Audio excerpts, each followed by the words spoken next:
This episode's brought to you by 6XD Gearbox. More on them later. Hello, ladies and gentlemen. Welcome back to the Minnoxide podcast. I'm your host, Harris, aka Minnoxide, man of many automotive aspirations. And now we went from a bunch of big V8s on last episode. Now we're surrounded by a bunch of these 4-cylinders, a broken 6-cylinder here at Speedlab INC with my boy Ronnie. We've been trying to get this set up for like a year, I think, a little year and a half. We have. I kept saying, I'm going to come to California. I'm going to come to California. We're here. You fed me. You took care of me. And now I'm happy. Let's talk a little bit about Evos, man. Tell me a little bit about how you came to this. What's your story? Sure. Well, thanks for coming by. I'm glad you enjoyed Armenian food. Dude, it's good. It's fire. Yeah. That was really good. I didn't get to make it, but next time I will. Yeah, I promise. Yeah, I'll be back. I promised him I will, but this time we didn't really have time. We didn't want to, get thrown off. But name's Ronnie. Been working on these since I was 18 years old. 31 now. So quite a long time. Started working out of my garage. Yeah. Put a stroker engine together. I used to go to school and I used to go to automotive school, actually, UTI. And I would just sit there on the forums. Evo M was big back then. So just trying to figure out what the best street combo is, what I wanted to do. I wanted a torque monster. How do I make this thing make torque? What turbo is reliable? Which car is this, like an Evo 8? This is an Evo 8. Okay. Yeah. And just got some money together, bought a cheap one. At that time, you could buy a fairly decent condition Evo, and you did not have to sell your soul for it. So, which is kind of the case with every car now. I suppose it's getting old. But I did that, actually built it out of my garage, bought engine tools, believe it or not. And everybody told me I'm crazy because, it's expensive. You buy Mitutoyo, dial bore gauges, micrometers, and all this jazz. Spend $3,000 or whatever on measuring equipment. When you can just pay a machinist probably half for a good machinist to do it. So anyway, got all that stuff, built an engine out of my garage. The engine was good. Melted a piston. Okay. The tuner was not. So that just kind of put a bug in me. I guess, to kind of try to do my own thing. And I started kind of doing it on the side. I was a Mercedes tech out of all things. Oh, really? Okay. Yeah, I was a Mercedes tech for about 2 years. And on the side, I would just do this out of my garage. And was super passionate about it. I was kind of decently good at it. I was learning, obviously. Don't have a lift to, do much at my house. And on these, you want to pull a transmission. It's not like a Honda. It's a little bit more difficult. There's more steps involved. Transfer case has to come out, axles come out. It's kind of a pain in the ass. I have the luxury of lifts now, and I have for a very long time, so it's just easier to kind of drop the subframe a little bit. And yeah, so learned the hard way out of the garage. And long story short, ended up working for another European company. I was assembling AMG engines for a while. Just blueprinting engines for this company, and then ended up 5-6 years later, I was still tinkering with Evos the whole time that I was doing everything else. This is like on the side, like you had. This was on the side, Okay. yeah. And then officially was working for an Evo shop for about a year. And one thing that really made Speedlab kind of what it is today was actually the result of me leaving the shop that I was working at, because I was getting paid decent. But what was bothering me is I would show up at 8 o'clock and I would drive an hour and a half from LA to wherever the shop was. So 2 miles basically in LA traffic. Yeah, basically. And I would get there and I would have to wait 2 hours for people to show up and open the door so I can do my damn job. So I'm like, dude, if I ever open up a shop, the first thing I'm going to do is make sure I have proper hours for my employees so they don't drive and sit there and wait for me to get there at my own leisure. We're going to have set hours because that to me wasn't professional. And so what ended up happening is someone reached out to me, somebody that we used to follow each other on Instagram, and he's like, hey, why don't you open your own shop? I'm like, well, I would like to. I don't really have funding. It'd be great, but it takes money, And he's like, well, I'll help on that side, and you just bring your skill set and let's start a shop. So we did, and it actually ended up growing pretty big. It got pretty big, and that was what time frame was this? Like, is this like 5-6 years ago? This is about 7 years, Okay. 7 or 8 years ago, pretty much 7 years ago. Okay. And so after that, things didn't work out. Partnerships are very finicky. Everyone likes to do things their own way.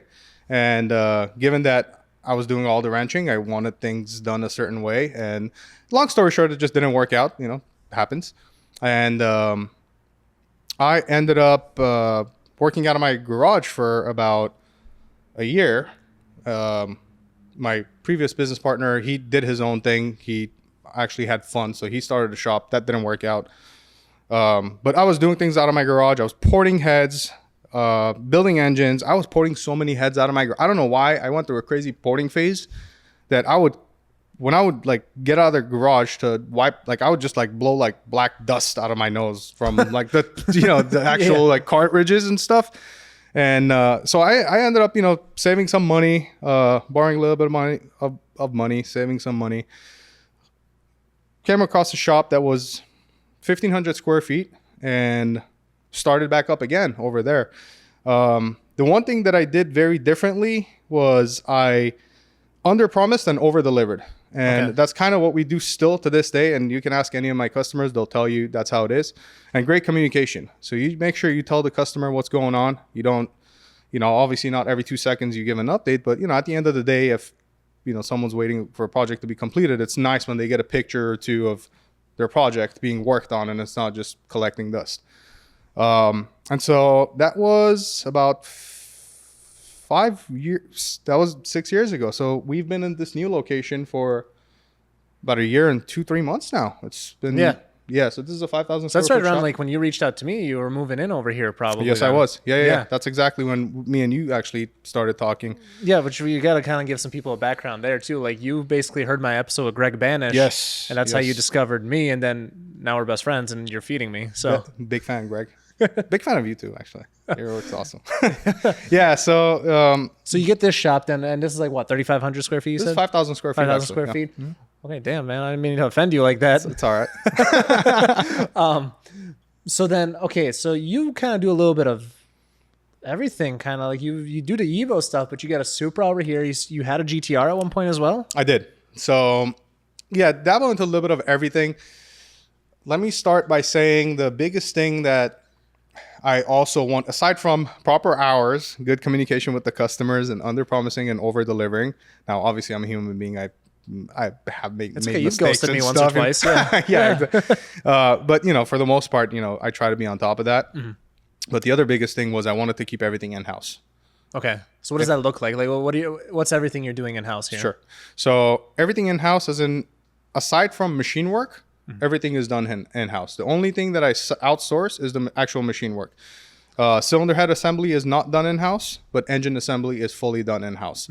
Engines come from the machine shop. We double check everything. We clean it. Obviously, it's been cleaned, but we clean it, you know, 2 or 3 times before it gets assembled.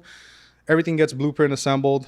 We have all the tools. I do every single engine that has ever left here, and we've probably 300 or 400 engines by now, if not more, at this point. It's actually last month I had my best month. I sold 6 engines last month, and that's quite a bit for me. Yeah, I mean, I'm still a small shop. For a small shop, that's a lot. Like even like we were talking to NRE. Yes. And I think he said he did like 150 in a year.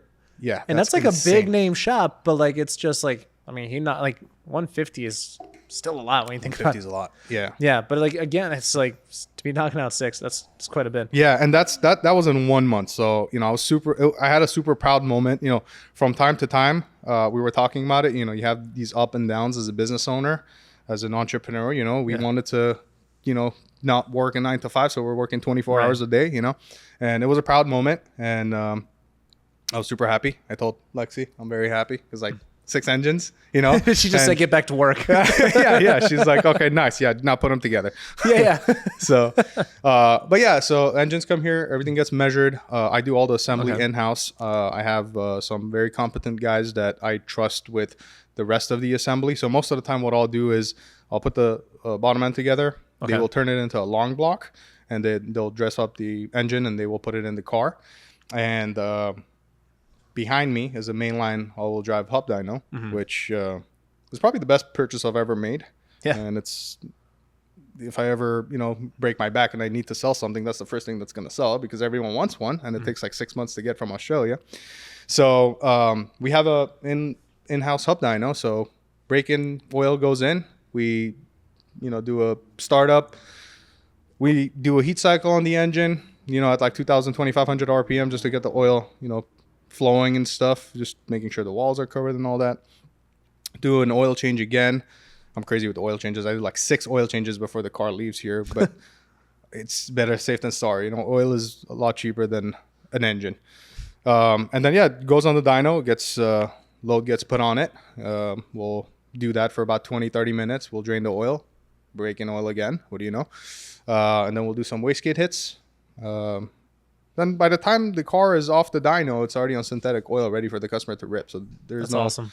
Customer doesn't have to, drive it soft for, this many miles and bring it back. So try to keep everything in-house. Like I said, it's very important to me. And if anything happens during that process, the aftermarket has no warranty, but I've had a handful, thank God, only a handful of times, maybe 2 or 3 times that something has happened on the dyno. I have covered it on my dime, because if it does not leave here and something happens, if it happens here, I was the one that touched it, I will cover it. There's very, very few people that actually do that as well. And there's some of the craziest shops that I've had on the show.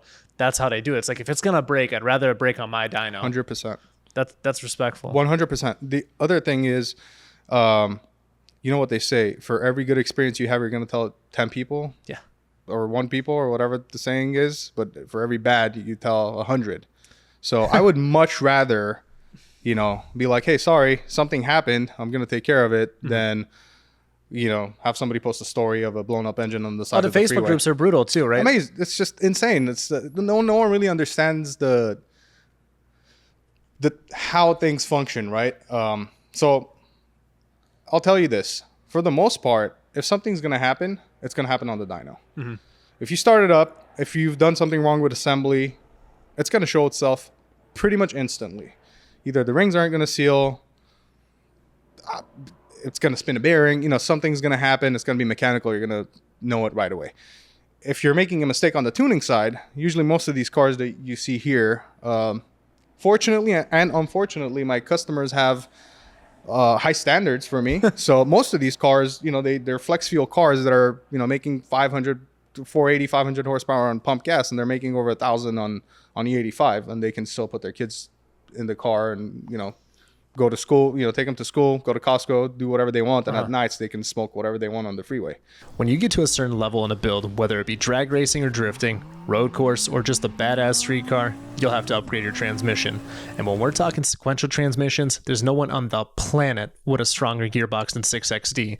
And the proof is in the pudding here, folks. Half the FD field is rocking a 6XD, and even 3,000 horsepower Vipers have not been able to tame the best that 6XD has to offer. So if you're ready to take it up a notch, go to 6xdgearbox.com, and when contacting them to place an order, use code Minnoxide5, or reach out via socials to figure out how one of the baddest transmissions on the planet could fit in your build. Let's get back to the show. Yeah, so if something's going to happen also when you're throwing 50 pounds of boost at it on the dyno, it's going to show itself. So if it's bad assembly, bad tuning, most of the time, it's going to show itself before it leaves. Mm-hmm. But if something happens outside of here, it's up in the air. You kind of don't know. It's out of your control. Yeah, it is. Which kind of brings me to my next point.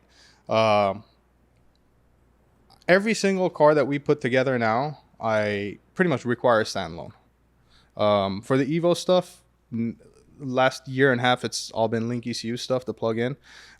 Great ECUs for the money, very capable, and full-time onboard logging. As long as you're on the throttle. So if something happens, I can just pull the log and be like, oh, this is what happened. This is something I did. This is what happened. You were at 13,000 RPM somehow, maybe you money shifted, So, that helps a lot. That allows me to then be able to service my customer. If something happens, I can take care of it if it's here. And, if something happens outside of here, at least we can know what happened and prevent it from happening again. So Link is your main one for when it comes to Evos. And I know you've been dabbling a little bit with Motec as well then? Yes. Pretty much a little bit of everything with the exception of Max ECU and a couple other ones that I really haven't had to tune. I actually have a car outside, crazy Evo 8 build. That's on a Max ECU that we're going to be tuning. But yes, so the Evo 8s and 9s are mostly on Haltech. I can offer a package that's very, very well priced, I would say, with the tuning package and everything. It's around $5,000 out the door, including flex fuel tuning. Okay. So that's all the sensors: oil pressure sensor, fuel pressure sensor, CAN lambda, and flex fuel sensor, and tuning the car on flex fuel. So pump gas tuning, E85 tuning, and then the ECU obviously will pick up a blend. So you do Haltech and Link pretty much for those? Correct. Then? So I do Haltech, Link. I do, believe it or not, I do some Cyvex tuning for the GR Corollas, because that's another random platform. We're going to talk about that at some point. Yeah. That thing is stupid. Yeah, we have the highest horsepower GR Corolla in the shop, actually, in the world. Yeah. But yeah, we'll get to that. I've done, I do some Motec. My GTR was on a Motec. I made 1700 horse. 1702, if you want to be precise. Yeah. Well, 1702 might as well round it up to 1800. Right. We rounded it down. Yeah, we round down here? Around here. The second is past that one. Exactly, yeah. But a lot of Haltech cars as well. So what came first for you then? Were you doing more tuning early on? Were you doing more assembling? Like what was the favorite at the beginning? I have always been a huge engine guy. Okay. I was obsessed with engines, clearances. For some reason, it just made me very excited. So clearances, when you put an engine together, usually when you're running about, say 2.5 thousandths of clearance for rod bearings on these engines around, a healthy human hair. I want to say healthy because I'm starting to bald, so I don't know how. Listen, man, I use Rogaine. It's fine. So a healthy human hair is about 3,000 stick. Okay. So when you're working with clearances, 2.5 thousandths, you're working with less than a human hair worth of tolerances. It's always been fascinating that you can put something together with your own bare hands, obviously with guidance of measuring tools, right? Because if you're not measuring, you're guessing. And you put it together and the thing makes, 1,000 horsepower out of 4-banger. That's 250 horsepower per cylinder. Those are very tight clearances. So it had always fascinated me. And then, just learning about like different material, piston rings, different pins, I went through a crazy experimental phase with my pistons. I'm on like V7, but like I just call it the SBL spec pistons because we're not changing anything anymore. We're kind of at, if you want anything crazier than this, you just go to like Rafe or something, and you just get his like billet block. Are you good with Rafe, by the way? Have you met him before? Yeah, he's awesome. I had him on the show he's too. An awesome guy. He's an awesome guy. We've got we've talked a little bit. He's helped me with the drag racing side a little bit. Awesome I like guy. That dude. That dude was awesome. Yeah, he's very passionate. He's another passionate guy. I have a lot of respect for him. But experimenting with like wrist pins. We used to run the 9310 pins that come off the shelf from CP, and then CP had an upgraded version that was a 250 wall. It was just a super thick 9310 alloy or 9310 pin, and that thing was heavy, but it was a lot stronger. And then somehow we would still bend those in some applications, which you would think is impossible because it's such a thick pin. And then I learned about all the other materials, tool steel, H11, H13, TP1, which is what we use now in our Evo engines, and they're actually the same material that top fuel dragsters that make 12,000 horsepower run. It's just a lot thinner than theirs. What's TP1 stand for? Like, what? Can you explain that a little bit? It's just I don't know if it's a proprietary like material. Okay. It's just the type of metal it's from. Yeah. Like tool steel, there's H11, H13, like different grades of tool steel. It's just different tensile strengths. Gotcha. So how much force it'll take to bend that thing. And you can still bend them. You have abnormal combustion, you can still everything has its limit. Yeah. But for the most part now, the pin is over engineered over everything else. So you'll pull the pin out before you hurt the pin. You know what I mean? But I didn't just focus on the pin. Everything else is strong as well. You know? So we use like the Cali's rods with the 7/16 rod bolts, which are the big block Chevy rod bolts. And, you know, all of these cars, literally every single one of these, aside from my red one over there that has aluminum rods, they have the Cali's rods. Cranks, we experimented with a bunch of cranks. We had cracking issues on journal number 4 with a lot of manufacturers, and now with the Brian Crowder ones, they're good. Cali's also, that's a name I heard again today from NRE. Brian Crowder. Amazing products. Okay, amazing products. The crankshafts, we primarily use Cali's and BC now. The only reason I changed from Cali's to BC at the time was because Cali's was out of stock and they were waiting to get their shipment in, essentially, and I couldn't wait because again, I got orders and I got to fulfill them. I can't just wait months for cranks to come in. So we use some of the BC ones. They're pretty badass, man. Like the Cali stuff we would get, and most of the time when we get them, we have to send it out to get straightened because out of the box they're like a thou and half out, man. They're like, it's bent a thou and half. It's out of round. The BC ones are like 2/10 maybe. Acceptable. Ideally, you would have it straight as an arrow, but nothing's perfect. So, yeah, the BC stuff has been super awesome. We do a lot of 2.2s, so 94 millimeter crank stuff. Yeah, so it was the engines at first, and then tuning became another necessity. So everything kind of came from necessity.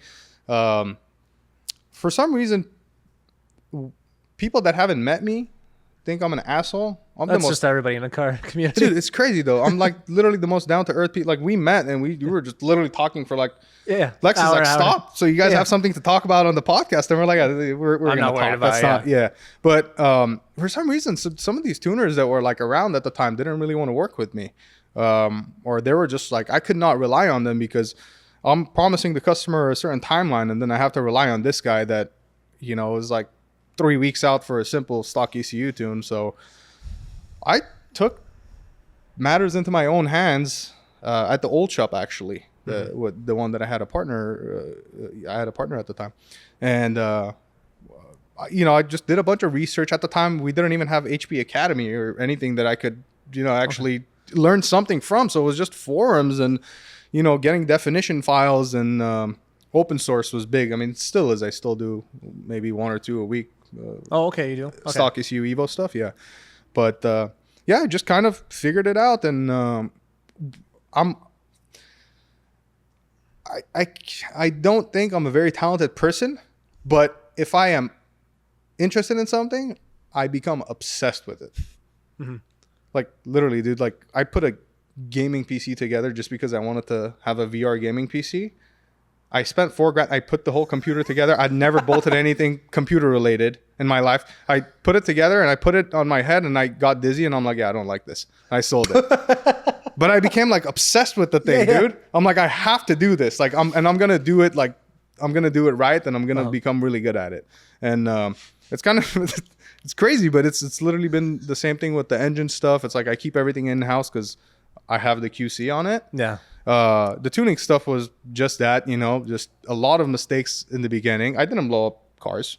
Well, hold on, let's go back real quick. So what does that experimenting look like? You were like trying to mess with your own car at this point? Where did you, I guess, again, if we go back to the Banish thing, like who were your resources for learning this if you weren't using HP Academy? Sure. So in the beginning, when I was doing the stock ECU stuff, it was all forums, and there was a Merlin. This guy named Merlin, he was from Australia, I think. And the guide is still out there. And he had a tuning guide for the Evos stuff. So it was like, I remember I was geeking over it because it was like 120 page thing that he had online that I printed and put it in like a folder, and I kept it clean. Like every page was like laminated so I could like just go over it and like learn everything. Do you still have that? I don't. No, at one point it just, yeah, unfortunately. But, you know, I would read it all, but I'm one of those people that until you do it, like, until I do it, I'm not going to like grasp it fully. Right. But that was my main learning guide, essentially. It was that and the Evo M forums, Evolution M. There was a lot of knowledge there. There was a lot of people, you know, doing hex editing and stuff with open source, and my hats off to those people. I still don't know how to do, you know, hex editing or anything like that. I'm literally using what they have paved the way for us. You know, I'm still using that stuff. So shout out to you guys, because I owe you guys a lot. You know, so these guys literally did it as a hobby, and you know, we all got to use it. But that's what it was initially. And then the first car that I did was actually, I think we were like having trouble reaching out, getting a tuner to work with us, because we were a growing shop.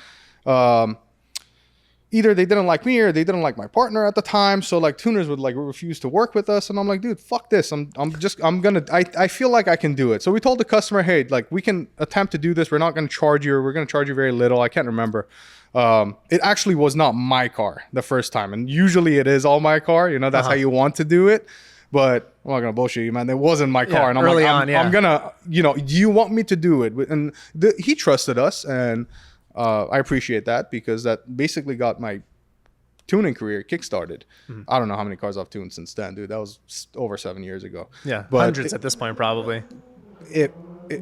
Yeah, dude. Like high. Yeah. But I don't know. Anyway, you're doing all right. Yeah. But yeah, it was that. And then obviously, you know, along the way, I had some guidance from other tuners that, you know, we were working with. There was one guy at one point that he taught me some stock ECU stuff that he was doing, and I taught him some engine building stuff that I knew.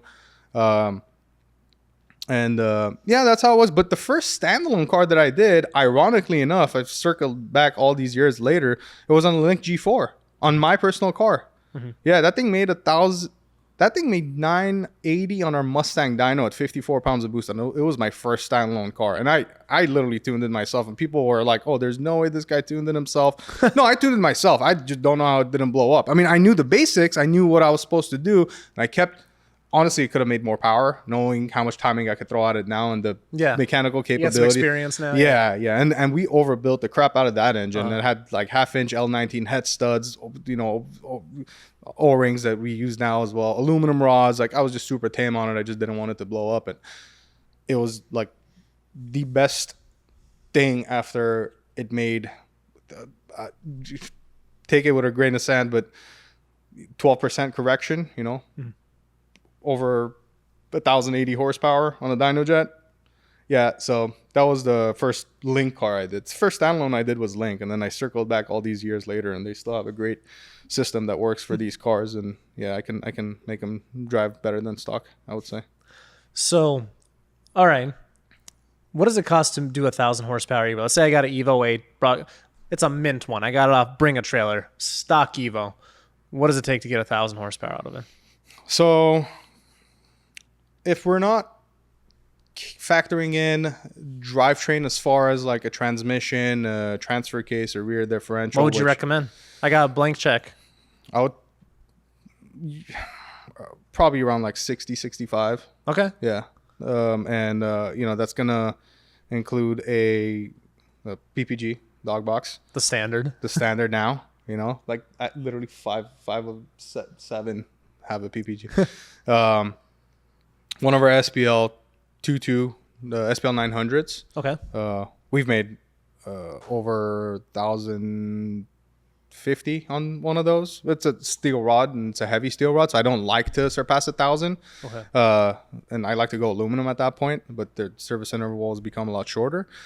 But that includes a full standalone ECU, which will be a Link plug-in package. It'll, you know, have all the full logging that I mentioned.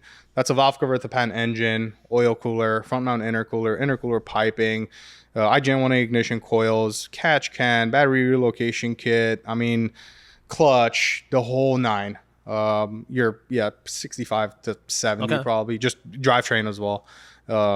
And it's one of those things. If you actually want to make 1,000 horsepower, you can do it for that amount of money. Okay. Yeah. But if you want to make 1,000 horsepower and go to the drag street every weekend, you're probably going to spend more money on it because shit's going to break. That's just how it is.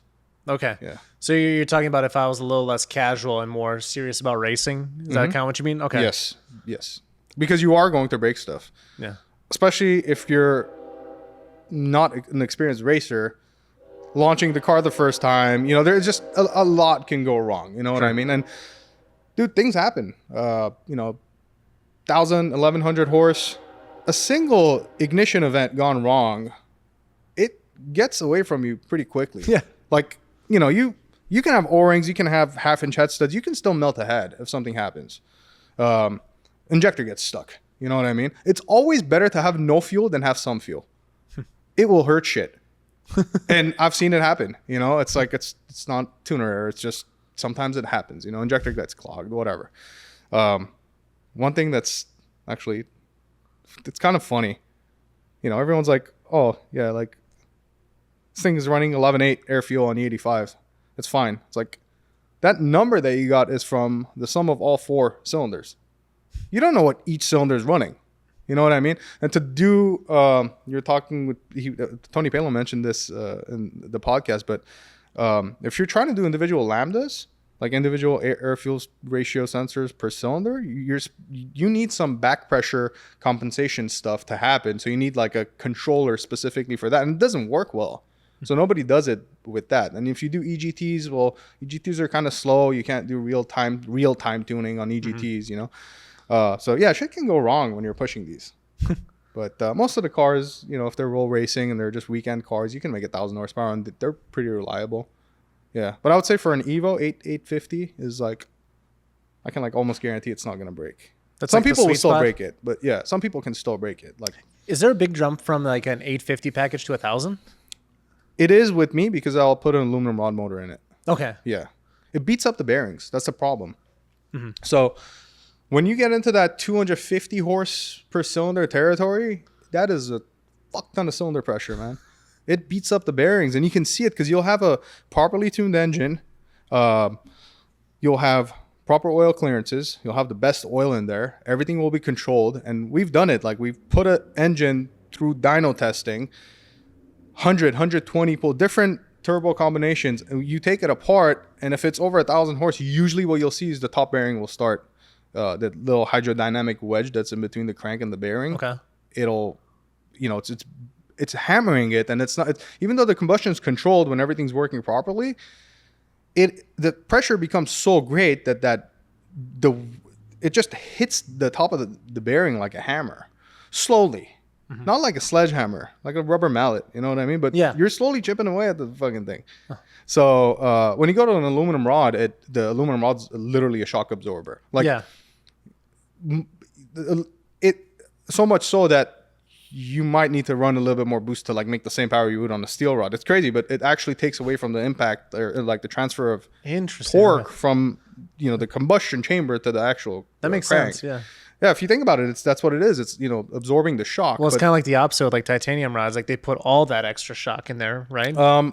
I would assume so. I'm not. Yeah, I've heard that's like the worst that you could possibly do. Like, it's, I know some people were selling them at one point. They're stupid expensive, but aluminum's the way to go. It's just very bulky, and you have to clearance a lot of shit to make it work. And their service intervals become shorter because if you actually make enough power to be on an aluminum rod, you have to service the engine fairly regularly. Now, I say this, and we've had engines that have, you know, had 10,000 plus miles on aluminum rods, but it's been like a 1,000 horse engine that the guy would just drive it around and do hits here and there. You know, so that's not a real 1,000 horsepower engine in my opinion. You know, I'm talking like thrashing on it every single chance. Yeah, like 50 passes, or actually, how often do you have to refresh an aluminum rod? Who knows? Yeah, because it's not like you check the, you know, length every 10 passes. So say you go and you do 50 hits, 9-second hits, whatever, 10-second, 9-second hits, 8-second hits. You might as well just put some new rods in there, because if you don't, then it, you know, windows the block. Now you're not just putting a set of $1,000 rods in there. You're putting a crankshaft in there. You're putting a block in there. Probably hurt your head because, you know what I mean? So it's hard to say. You saw I've also had Ben Hockman on the show as well. Yeah, I think his interval, I want to say it was 25. I think he said 15. I think I remember 15. I think it was a low number though, because like again, he's also trying to chase a record too. Yes. Oh yeah. He's a different ball game. Up there. Yeah. We get some stuff from him, scatter shields and stuff. Oh yeah. That's his go-to. Good people as well. Yeah. He does some amazing fab work. But yeah, it's very hard to say, because I would say after 1,000, I would ideally like to put them on an aluminum rod, but most of the guys that want the street 1,000, they usually don't thrash on it as often as you would think. Yeah. And, you know, I give these people at least 3 maps. So you have a wastegate, a little bit above wastegate map usually. You have like a 40 psi map, and then you have a fuck around and find out map. That's the one that will make like 1,000. Like my customer Vic, I love the guy. He drives his car like he stole it, and that's what he wanted to build it for, right? He has 3 maps. He has a map that makes 840-ish. Still spank everybody. He's on the dog box now. He has a 940 map, and he has a 1015 map. I told him, I'm like, the 1015 map, this is the no warranty map. Like, just don't use this unless you actually want to make a point. But yeah, that's, I would say after 1,000 is where it becomes kind of unreliable for the most part. Yeah, and at that point, let's say your boy Vic is out, you know, using the no warranty map, and something goes down. He's gonna laugh at it. That's all logged, I'm guessing. Everything's logged. Yeah, So so it shows what map he's in, how much boost it was on, it did, you know, what the closed loop was doing, what the, you know, air fuel was doing, you know, how much correction there was. Everything's logged. Literally everything's logged. Okay, so then, I mean, this all happened very quickly, you know, 5-6 years or whatever. You've learned a lot here. And you do have a sizable shop here with quite a few fast cars. What do you attribute all this success to? Is it a lot of 18-hour days, or like, what does it come down to? Because you're kind of an anomaly, man. Like I talk to a lot of people on this show, and like when we talk to you off camera, like it takes a lot to get to this. So I'm just trying to figure out, like, how do we get here? A couple of things that I will give credit to, and I have to. It's my due diligence to do this. My mom was an immigrant. She came here with $0. Literally $0. She had like $500 in her account because my grandpa sent it in case of emergency. She didn't want to touch it. Was working at a bakery, started selling cars, became very successful, and I always learned how, like, she would literally work like 14-hour days as a woman. Like, she would just go to the dealership and she would come home, beat, sleep. That's all she did. And you know, I always applauded her for that. And I told myself, I'm like, if I'm 10% of the man that my mom was, I will become very successful. I always said that, even when she was alive.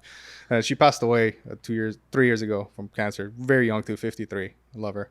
So I have to give her credit for the way I was brought up and the hardworking aspect of, you know, me putting in 14-hour days and not being like, oh, fuck this shit, this is not working.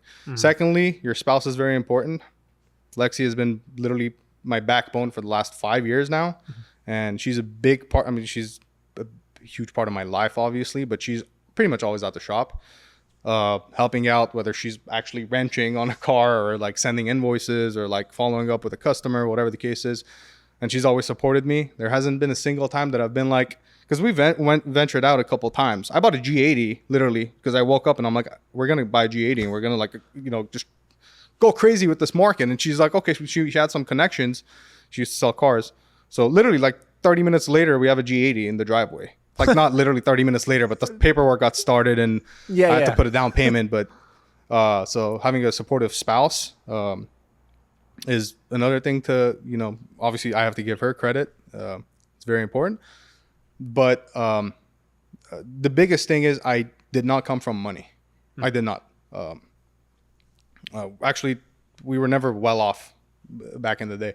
So I promised myself, I'm like, one day if I ever do have kids, not that we're planning on it, but I'm like, I want my kid to be well off. And I don't want to go through the same shit that I went through when I grew up. And so it's a lot of hours. I have to give credit to my employees, being able to count on them. And dude, the biggest thing is just being obsessed with whatever the fuck you do. That's all it is. I've been obsessed. I'm still obsessed with these Evos. Like, literally, it still gets me excited to drive this car. Like, I can just go drive around and just not even race, just, you know, drive it around. I'm obsessed with the car. I'm obsessed with the platform. And I'm just hungry to learn, man. Like, every single day I learn. I watch HP Academy videos every webinar they drop. I'm probably on there just watching, you know. They got a cool forum too. I was kind of digging through those recently. They do. And they're pretty active on there. They respond. I've been on there, obviously, but yeah, you can't ever stop learning. And I'm hungry to learn, dude. Like, I want to know what the next, like, the new thing is, you know. Like, what is the new thing? Is it the Supra? I know that's one thing you're working on. So the Supra, this car is actually going to be on a Motec, on an M142. Powertune Australia makes the kit for it. And then our buddy Norris P-Tuned, he does his auxiliary harness and stuff to make it work with everything else that we add on top. So I'm super excited about that, but it's just a M142. It's just a M1 series Motec. It's not like anything crazy, but obviously it's going to be a learning curve, and I'm not letting anybody touch this thing, so I'm going to learn it again. So it's one of those things. If it blows up, it's on me. You know, I don't mind if it's obviously not going to happen, but it's not Lex, I promise. But that's the next thing that I'm excited about. So how do you end up in a Supra anyway? Because you said you had a G80 for 30 minutes, or you got like, why'd you get rid of G80 and then now you're in a Supra? What's the story there? So the G80, the thing with the G80 was I was going to go ham in the platform. I actually bought a bunch of aftermarket parts for it. I got the tuning suite. I became a dealer for what is it? Pro Tuning Freaks boot mod. And life just has a crazy way of working itself, dude. Like I got so busy here that I did not have time to drive. I wouldn't drive the car. She would drive it to school. Like I never saw the car. I got a PPF, then we were gonna work on it, and then that was it. I just never got to work on the car. It never came inside the shop. I just got very busy. I've been blessed, man. I mean, I like to say the reason why that happened was because of my work ethics and how I've been with the customers, and not bullshitting people and just taking money, rob Peter to pay Paul situation. I've grown at a very steady, slow but steady pace. Like manageable. Yes, because if you don't, look, I've been doing this now for 6 years in California, dude. It's very hard to do race car shit in California. The Evos stuff, the communities, like the shops are, for the most, I mean, I'm cool with everybody, but for the most part, a couple of years ago, no one was supporting one another. So it was just a rivalry, which I guess it's kind of like that with like every platform, but it's very hard to grow fast. Like you need to do it slowly, because if you don't, you're going to make mistakes. Like you can't take, how people brag, they're like, oh, yeah, we're working on like, we have 30 cars at the shop. Like dude, you cannot work on 30 cars at once. Like if you have 30 cars, it's probably because you promised people you're going to do something and now you're not doing it. It's kind of like when people win the Powerball and then they blow it all in 2 years. Exactly. Yeah. The curse of Powerball or whatever. The Powerball curse is very yeah, dude, I know. I've been reading up. I always say if I win the Powerball, I don't need the billion. It'd be nice, but like, I'll take a few million, like the little, like the 5 numbers and then the Powerball. You know how they say like, oh, stupid guy, he took the 20,000 or like 10,000 per week for life. It's like, dude, that's the best thing. Imagine not like you just got to check every week or every month or whatever, and it's just like it's never ending, bro. The second I get that you just got paid early notification from Wells Fargo, I'm like, we blowing this month. Yeah. So I think that's been the biggest thing, that I did not rush into anything, but also I don't know, dude. I just, again, like if we go in it, we go all in. Yeah.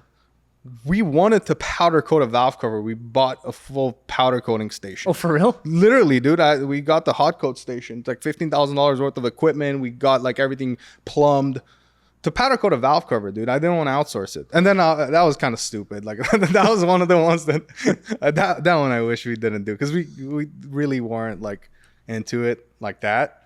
But are you still doing powder coating though? Somewhat, yeah. If we need to, we'll. All this stuff's powder coated by me on the race car. Oh, for real? Me and Lex, basically. Did you do that? I don't remember. I remember she was mad at me because I didn't do it right. But I just. What was not right? What's up? What was not right? The cure times and stuff. Okay. I don't know, dude. Like it just says like spray it on for 10 minutes and then wait and like read a book for 5 minutes. It's just weird. The instructions are so weird, dude. It's like I just want to be able to like just spray the thing and then just put it there and just let it like cure. That's it. But it's a whole, obviously it's a big industry on its own, but now we have some good people that are doing it for us. So I think I'm just going to sell this stuff and I don't know, get into something else, maybe start wiring harnesses in house or something. I don't know, something cool. That. Do you do all your own wiring in house? We don't do full harnesses. Okay. But all the ECU wiring that we do, like pigtails and like, DTM connectors and stuff. We do it all in house. I have all the right tools to be able to do harnesses if I want to, but it's not something that I'm. There's just those things like And I've had various. It's so funny because I've talked to like every type of car enthusiast at this point, where it's like some guys love wiring. That's all they do. And there's other people who are like, I don't want to fucking see another wire in my life again. The problem with wiring for me is, I'll watch a video from like Race Grade, Motec, like the wiring side of Motec, or mil-spec wiring, I think also. I'm not sure. Don't quote me on this. But, they have like benches that they're like laying out like these flying leads and like, getting everything like crimped with a machine and like terminating the wire ends and stuff like that. And it's like, I want to be able to do that, but that's another big investment that I'm going to have to make. And it's a big time suck too. It is. And it's going to be a learning curve. Right now, I don't exactly have all that time. My customers are keeping me busy, which I'm super thankful for. You got a nice Supra engine to rebuild over there too? I do. Yeah. Lexus engine. She's actually going to be putting it together. I'm going to teach her how to measure stuff. And well, actually real quick. So, cause like you guys, you're pretty good on the content side. We talked about this last year. Like you're pretty decent. I didn't follow you until today. Talking to Lexi over here, but like, so I just started seeing your stuff, but dude, Lexi's famous, bro. Yeah, you famous. Yeah. But I'm with a celebrity, man. It's like being with the Kardashians here. But she's Armenian too. So wait, is Kardashian? Of course. Is she? Yeah. Oh. I had no clue. This is got famous for all the wrong reasons, but she is a Kardashian. Yeah, but that's crazy. I learned something new today. Anyways, Are you guys gonna be like videoing that, like that whole process? Because like again, like I learned a lot about like 6-cylinders watching Jay when he was on Real Street. Like I loved watching those teardown videos. Like I learned so much about cars. Jay, yeah, all my life. Yeah. So are you gonna do something kind of similar to that?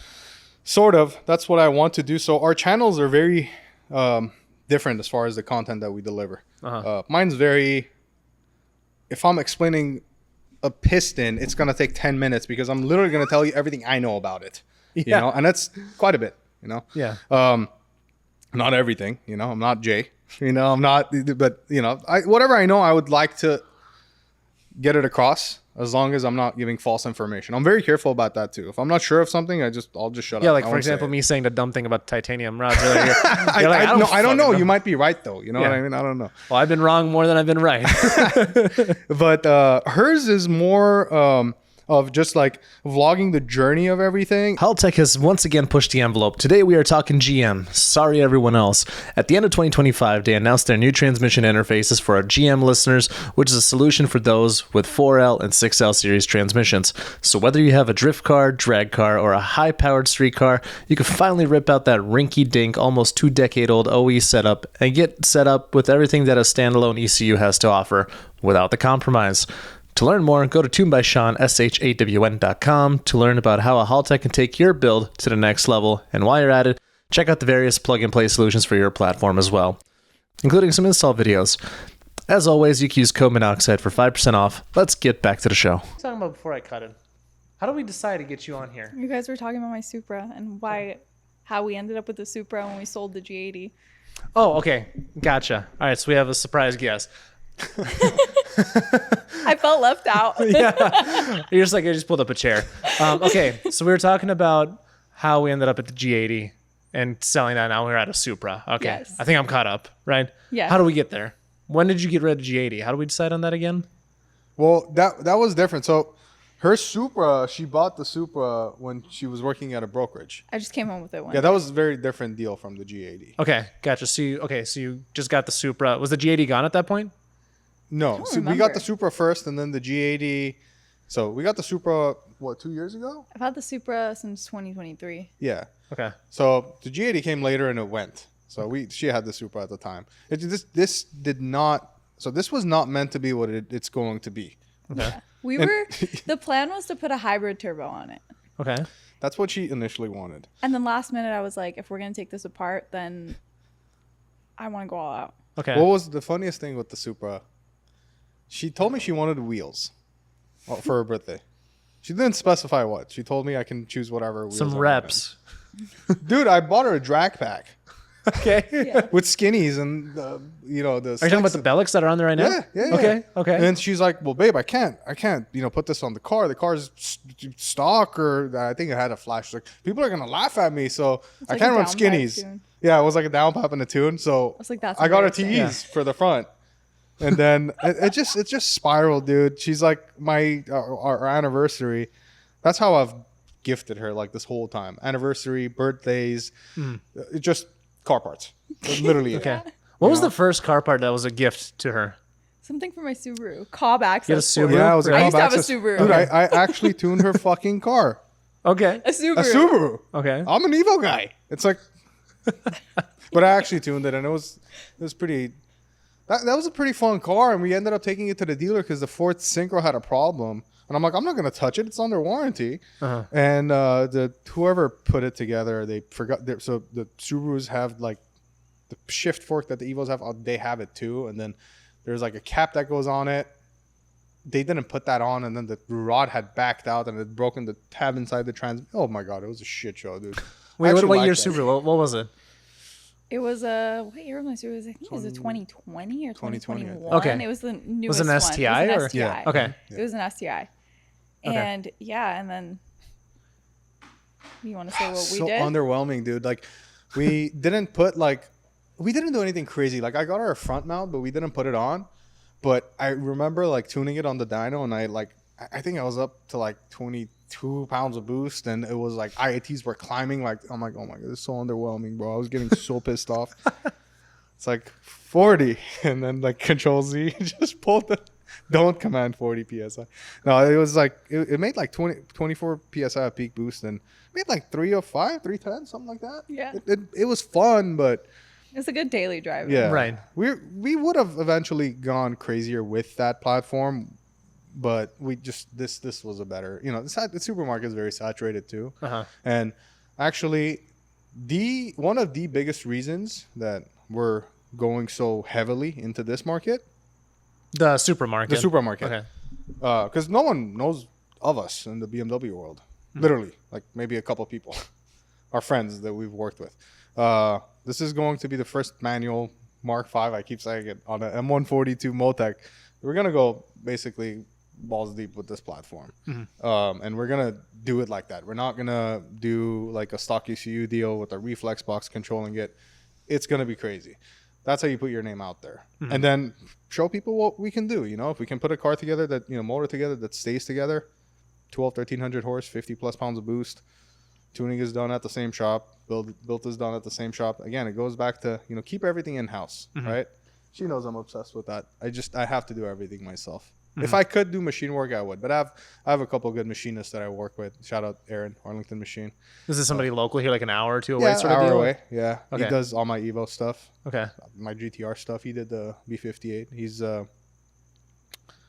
another busy one. He's always backed up, so it takes a while to get stuff back from him. But he's busy. He doesn't have a lot of helping hands. But we have worked engine program together with the Evo stuff. Because you remember how I was talking to you about the pistons and all that stuff? So with these pistons, Yeah. we use a Total Seal ring pack that's very different from the off-the-shelf stuff. Yeah. So we had to change. Okay, no, let me back up here. So, okay, that's your SPL thing? Yes. Okay, so what's that stand for?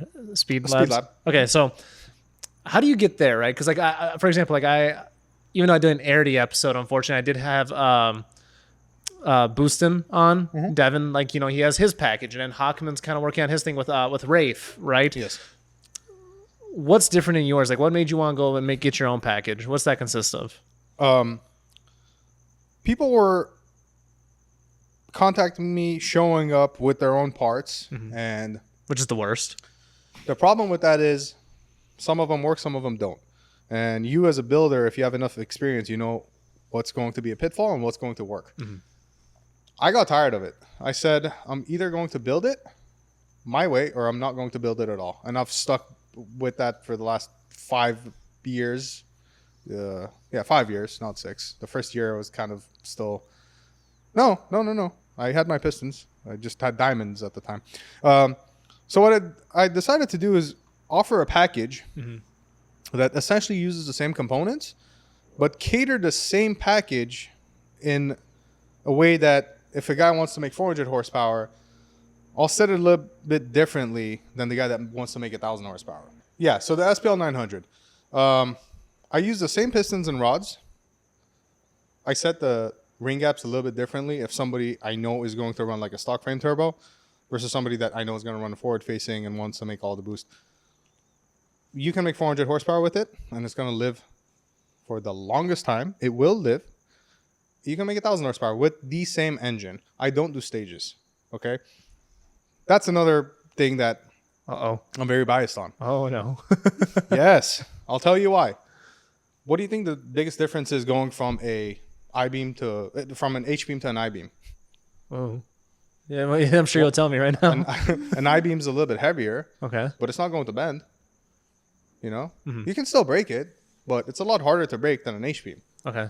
How much do you think the cost difference is? $300. Okay. So my SPL 22s are $8,500. I'm not putting an H-beam in that thing. You're just not getting it. That's it. If you want it, go to somebody else. They'll put it together for you gladly. They'll take your money and put together something subpar. Now, you want to make 600 horsepower, that's fine. It'll live. But no one wants to make 600 horsepower. If you ever want to turn it up. They always turn it up. They always turn it up. Well, nowadays, 600 horsepower is not enough for anybody anymore. People. Yeah.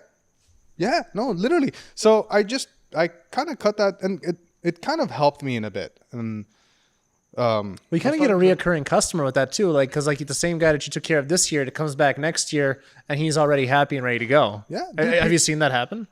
Yes. Okay. Many times, dude. We've had customers that have literally like came here like on a dyno day and just watched cars go on the dyno.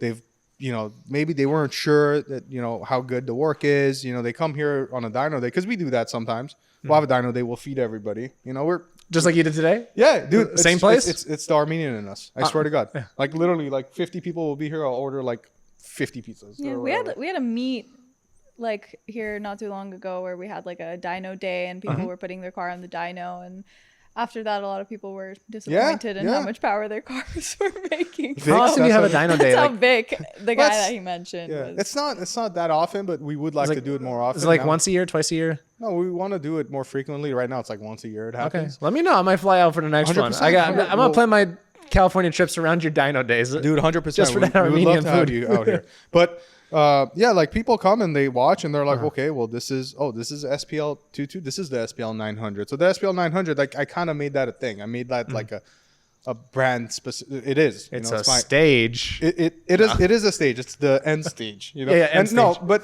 honestly, it's the SPL 900 and the SPL 1000. The difference between the two is one is an aluminum rod motor. Okay. One gets half filled or full filled depending on the level of the car. And the 1000 also has the L19 main studs from Boost and Performance. Okay. That's literally the difference. Gotcha. Okay. Yeah. And I haven't had any issues. I get the same pistons from Wiseco. Wiseco custom makes the pistons. I order them in a batch of 12 usually. Same rods, same crankshafts until like I said, we switched from Cali's to BC. So it's a very vetted package. I know where the clearance is going to end up. Obviously, I still double check everything when I assemble it. And I know how it's going to break in. That's also very important. I know the machine work that it's going to take. And like I said, I work closely with Aaron on that. And the engines just work, dude. They don't blow up. They really don't blow up. Real quick, can we cut? That bug is going to drive me crazy in the editing. Can you just close the garage? Yeah, the door. Yeah. Unless it's inside. If it's inside, then we'll deal with it. If it's inside, I'll take the torch. That bug was driving me crazy. All right. So why did you develop that kit the way you did? So break it down. What does it all consist of within the package? The SPL 900 is a combination of Wiseco pistons that they make for us. It's hard anodized. The forging is a little bit different than the Wiseco 1400 HDs that are available for the Evos. The top, that's like the off-the-shelf option? That's the OTS option. Works great. Fantastic pistons. But for what we're doing, I customized this and I wanted to go a step further, and I'll tell you why. It uses custom total seal rings. The top ring is a 1.2 millimeter ring instead of a 1.0. Okay. And it is a AP grade steel ring that has a PVD coating. It's a mouthful. It's a hardening coating that they put on there, so the ring becomes harder. Okay. And the ring is also gas ported. Before I used to, before anyone did it in the Evo game, I literally would get custom gas ports. At first we would do horizontal gas ports, and then we started doing laterals. So, because you got to think about it this way: the combustion pressures, the flame front's coming down, and the combustion pressure is increasing, and it's trying to push down on the piston. When you have gas ports, what happens is it goes through lateral, horizontal, whatever. It goes to the top ring, behind the top ring, and it pushes against the wall. So your dynamic compression increases with boost, not the other way around. You still have blow-by, obviously, right? Every engine has blow-by. Some of the combustion pressure is going to get through it and make it into the crankcase. That's why you need catch cans. But the problem was that eventually the bores wear unevenly because you just have gas ports on top of the piston and it's not moving, right? So uneven wear a little bit of an issue, but the biggest issue was just carbon buildup, dude. The carbon buildup would just clog up the gas ports and eventually it wouldn't be gas ported. It would ungas port itself. So we started doing it on the ring. So Total Seal was offering a ring that they could gas port, and you could put twice the amount of gas ports on the ring that you could on the piston. And if you're not milling the crown of the piston for gas ports, well, you're not taking strength away from it. Think about it. You know, somebody has to go in and drill Real quick, it, right? dumb it down for a second. So what do you mean gas ports? Like what exactly? Gas ports are literal ports, like drill. Imagine somebody taking a drill to the top of the piston. Okay. And drilling the side, like where the ring is, right? Yeah. So the ring is here. This is the top of the piston. Around where the ring is, they will drill it. Okay. So whenever the flame front propagates and the combustion pressure is coming down, it will go behind the ring. That's where it's. I'll show you later. Here, let's just pause. You want to show me real quick? Yeah, Fuck it. Let's pause for a second. Okay, so we're talking about the ports. I wanted to understand the gas ports because, again, I haven't really fully gone down that. Sure. So real quick, just kind of show me again what we were looking at in the engine room over there. So if we look at the side of the piston, right above the top ring groove, there is ports. There are half moon ports essentially, but these are horizontal gas ports. Horizontal because they're horizontal.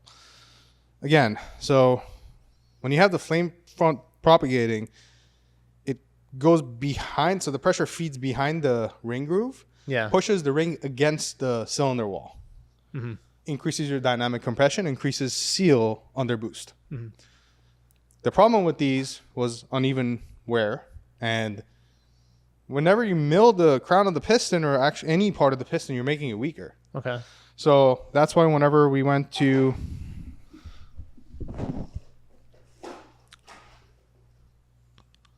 so this is what exactly you're doing now then.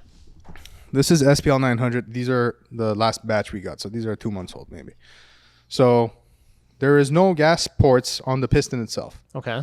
We're not compromising the strength of the piston, or the crown of the piston, or the ring line. Now the top of the ring itself is gas ported.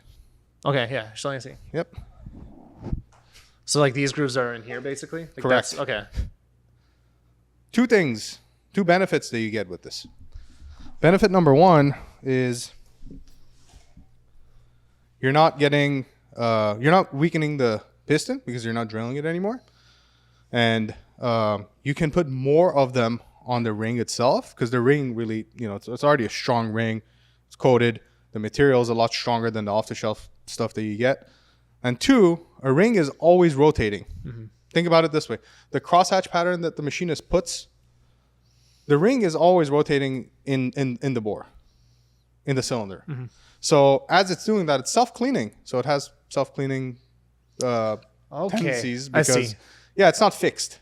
Whereas opposed to before, it'll basically like kind of clog those? It would clog. Okay, gotcha. Okay. Because you can only put, 8, 10 gas ports versus 20 or whatever on this.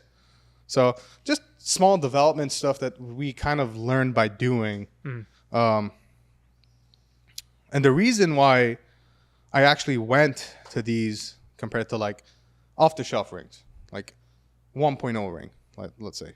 The reason we actually decided to go with Total Seal and get the AP rings was because we're annealing the rings. Annealing is whenever the material itself gets the ring like caves on itself. Like it becomes weak and it kind of closes on itself. Like it closes a gap on its own. So you've heard of like Chevy guys, taking, the pistons, taking everything apart, gapping the rings wider, right? Bigger gaps, putting them back in so it can handle more heat, right? Because otherwise it butts ends. What I ran into with some Evo engines that we were actually really pushing them, but they were just off the shelf rings. They were annealing, so the ring was like closing in on itself. Not just the gap, but like the ring would change shape, and then I would like take it out of the cylinder, and I would like compare it to like another one like out of the box, and it would like cave in. And I remember Daniel Fons at the time, super helpful guy. He's the one that actually got me started on these custom pistons. He used to work for Diamond Pistons at the time, super knowledgeable guy. He's the one that told me, but he's like, dude, you're annealing it. He's like, you're throwing a lot of heat at the ring. Okay. You really need an AP profile, like you need an AP ring. And that's when we switched to the AP, and then we went from the 1.0 to the 1.2, and then the PVD coatings came, which is a hardening coating. One thing to keep in mind is machine work nowadays has come so far from like 10 years ago, 15 years ago. If you buy an off-the-shelf Manley Y-scope piston and you're getting just like some regular MPR ring packs, which work great for 90% of the people, if you have a good cylinder finish, which is a plateau hone that people do, okay, you can just, as long as your air, fuel, and everything is in check and you're not washing down cylinders, the thing will like break itself in. If you just just hold it up in RPM, just let the oil kind of fling all over, and how I like to do it is just put power to it. It'll just seal very quickly. With the PVD stuff that we use, because the ring is so hard, you actually have to put some load on it on the dyno, and then like kind of slowly kind of put power to it. It takes 2-3 times longer than a normal ring pack to seal. So that's another reason that I ship my engines everywhere. Like I just sold an engine to a guy in South Africa last month. Okay. Random. But it's like, he's like, oh, can you tune it? And I'm like, I can, but you're probably better off just flying me out that the first time. So I'm there and I get everything dialed. So you guys aren't just starting the car and it's washing itself. So you're going down to South Africa soon then? I don't know if it's going to, or I can do it remotely, but if you want my 100% undivided attention, that I can be there and be like, oh, look, like this is wrong. But yeah, it makes braking a little bit harder, but that's a part of the SPL 900. It's just a part of the development thing that's happened with our engines. And I'm not saying it's the best engine out in the world, but it's one of the best ones out there, man. I mean, I have a lot of You're in the conversation. R&D into it. Yeah, I'm definitely in the conversation. Okay. I'm definitely in the conversation. Okay. Yeah. Oh, and the TP1 pins that I was telling you about. Yeah. Yep.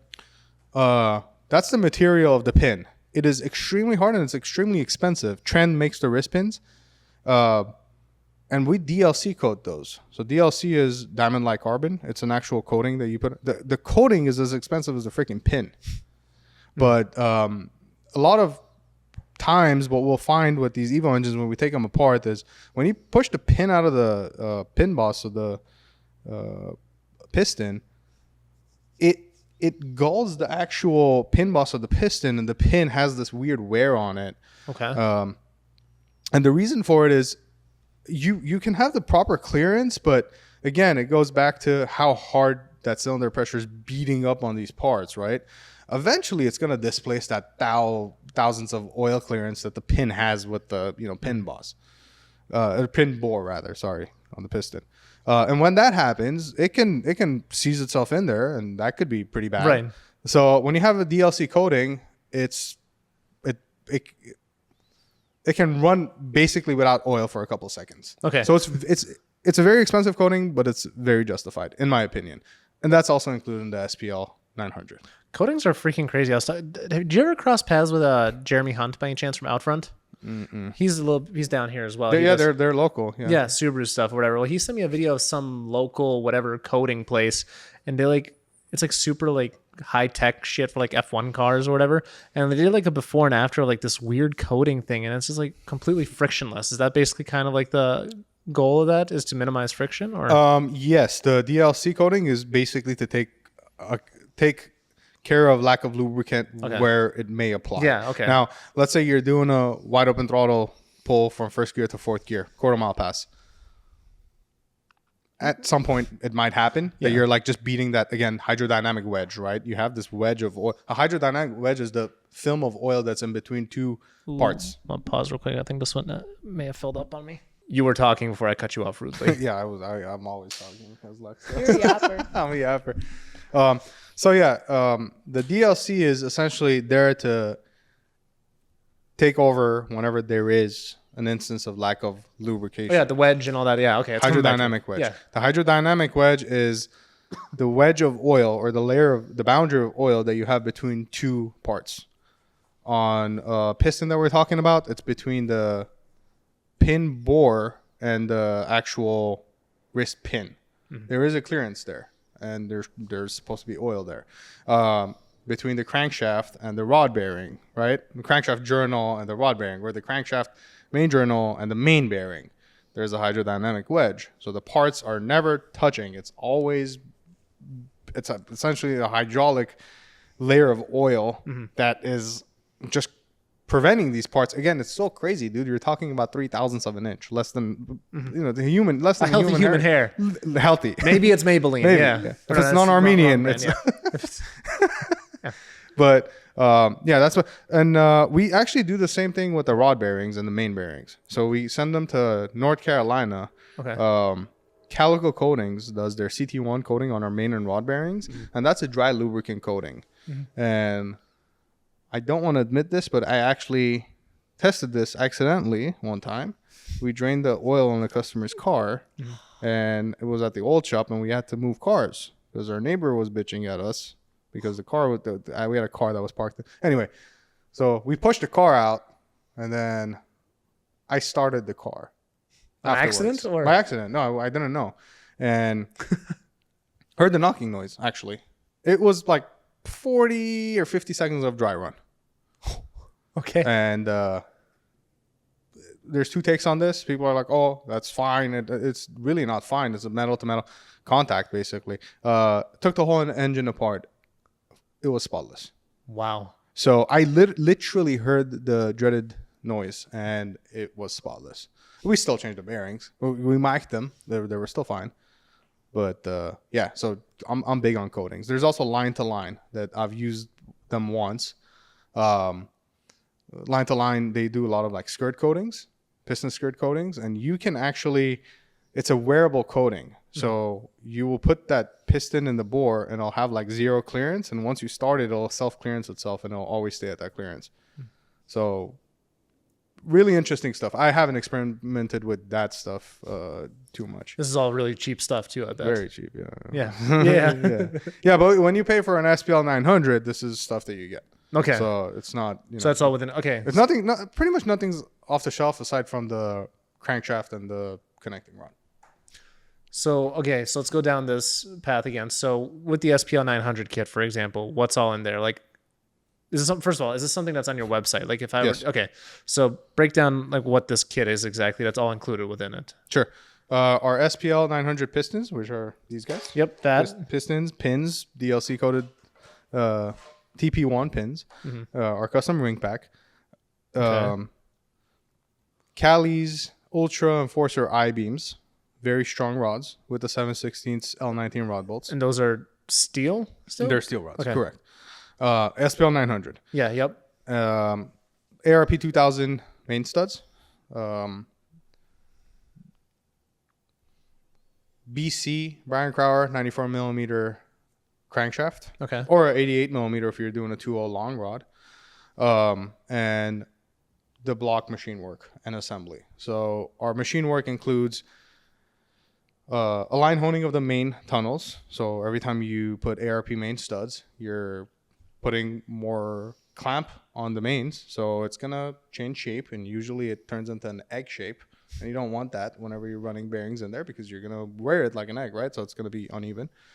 So in a line hone, sometimes you have to align bore it and then hone it. But basically, we get it to the point that whenever you torque up the main studs, it's a perfect bore, a perfect round, and it's a perfect alignment of all 5 main studs on an Evo 89 4G63.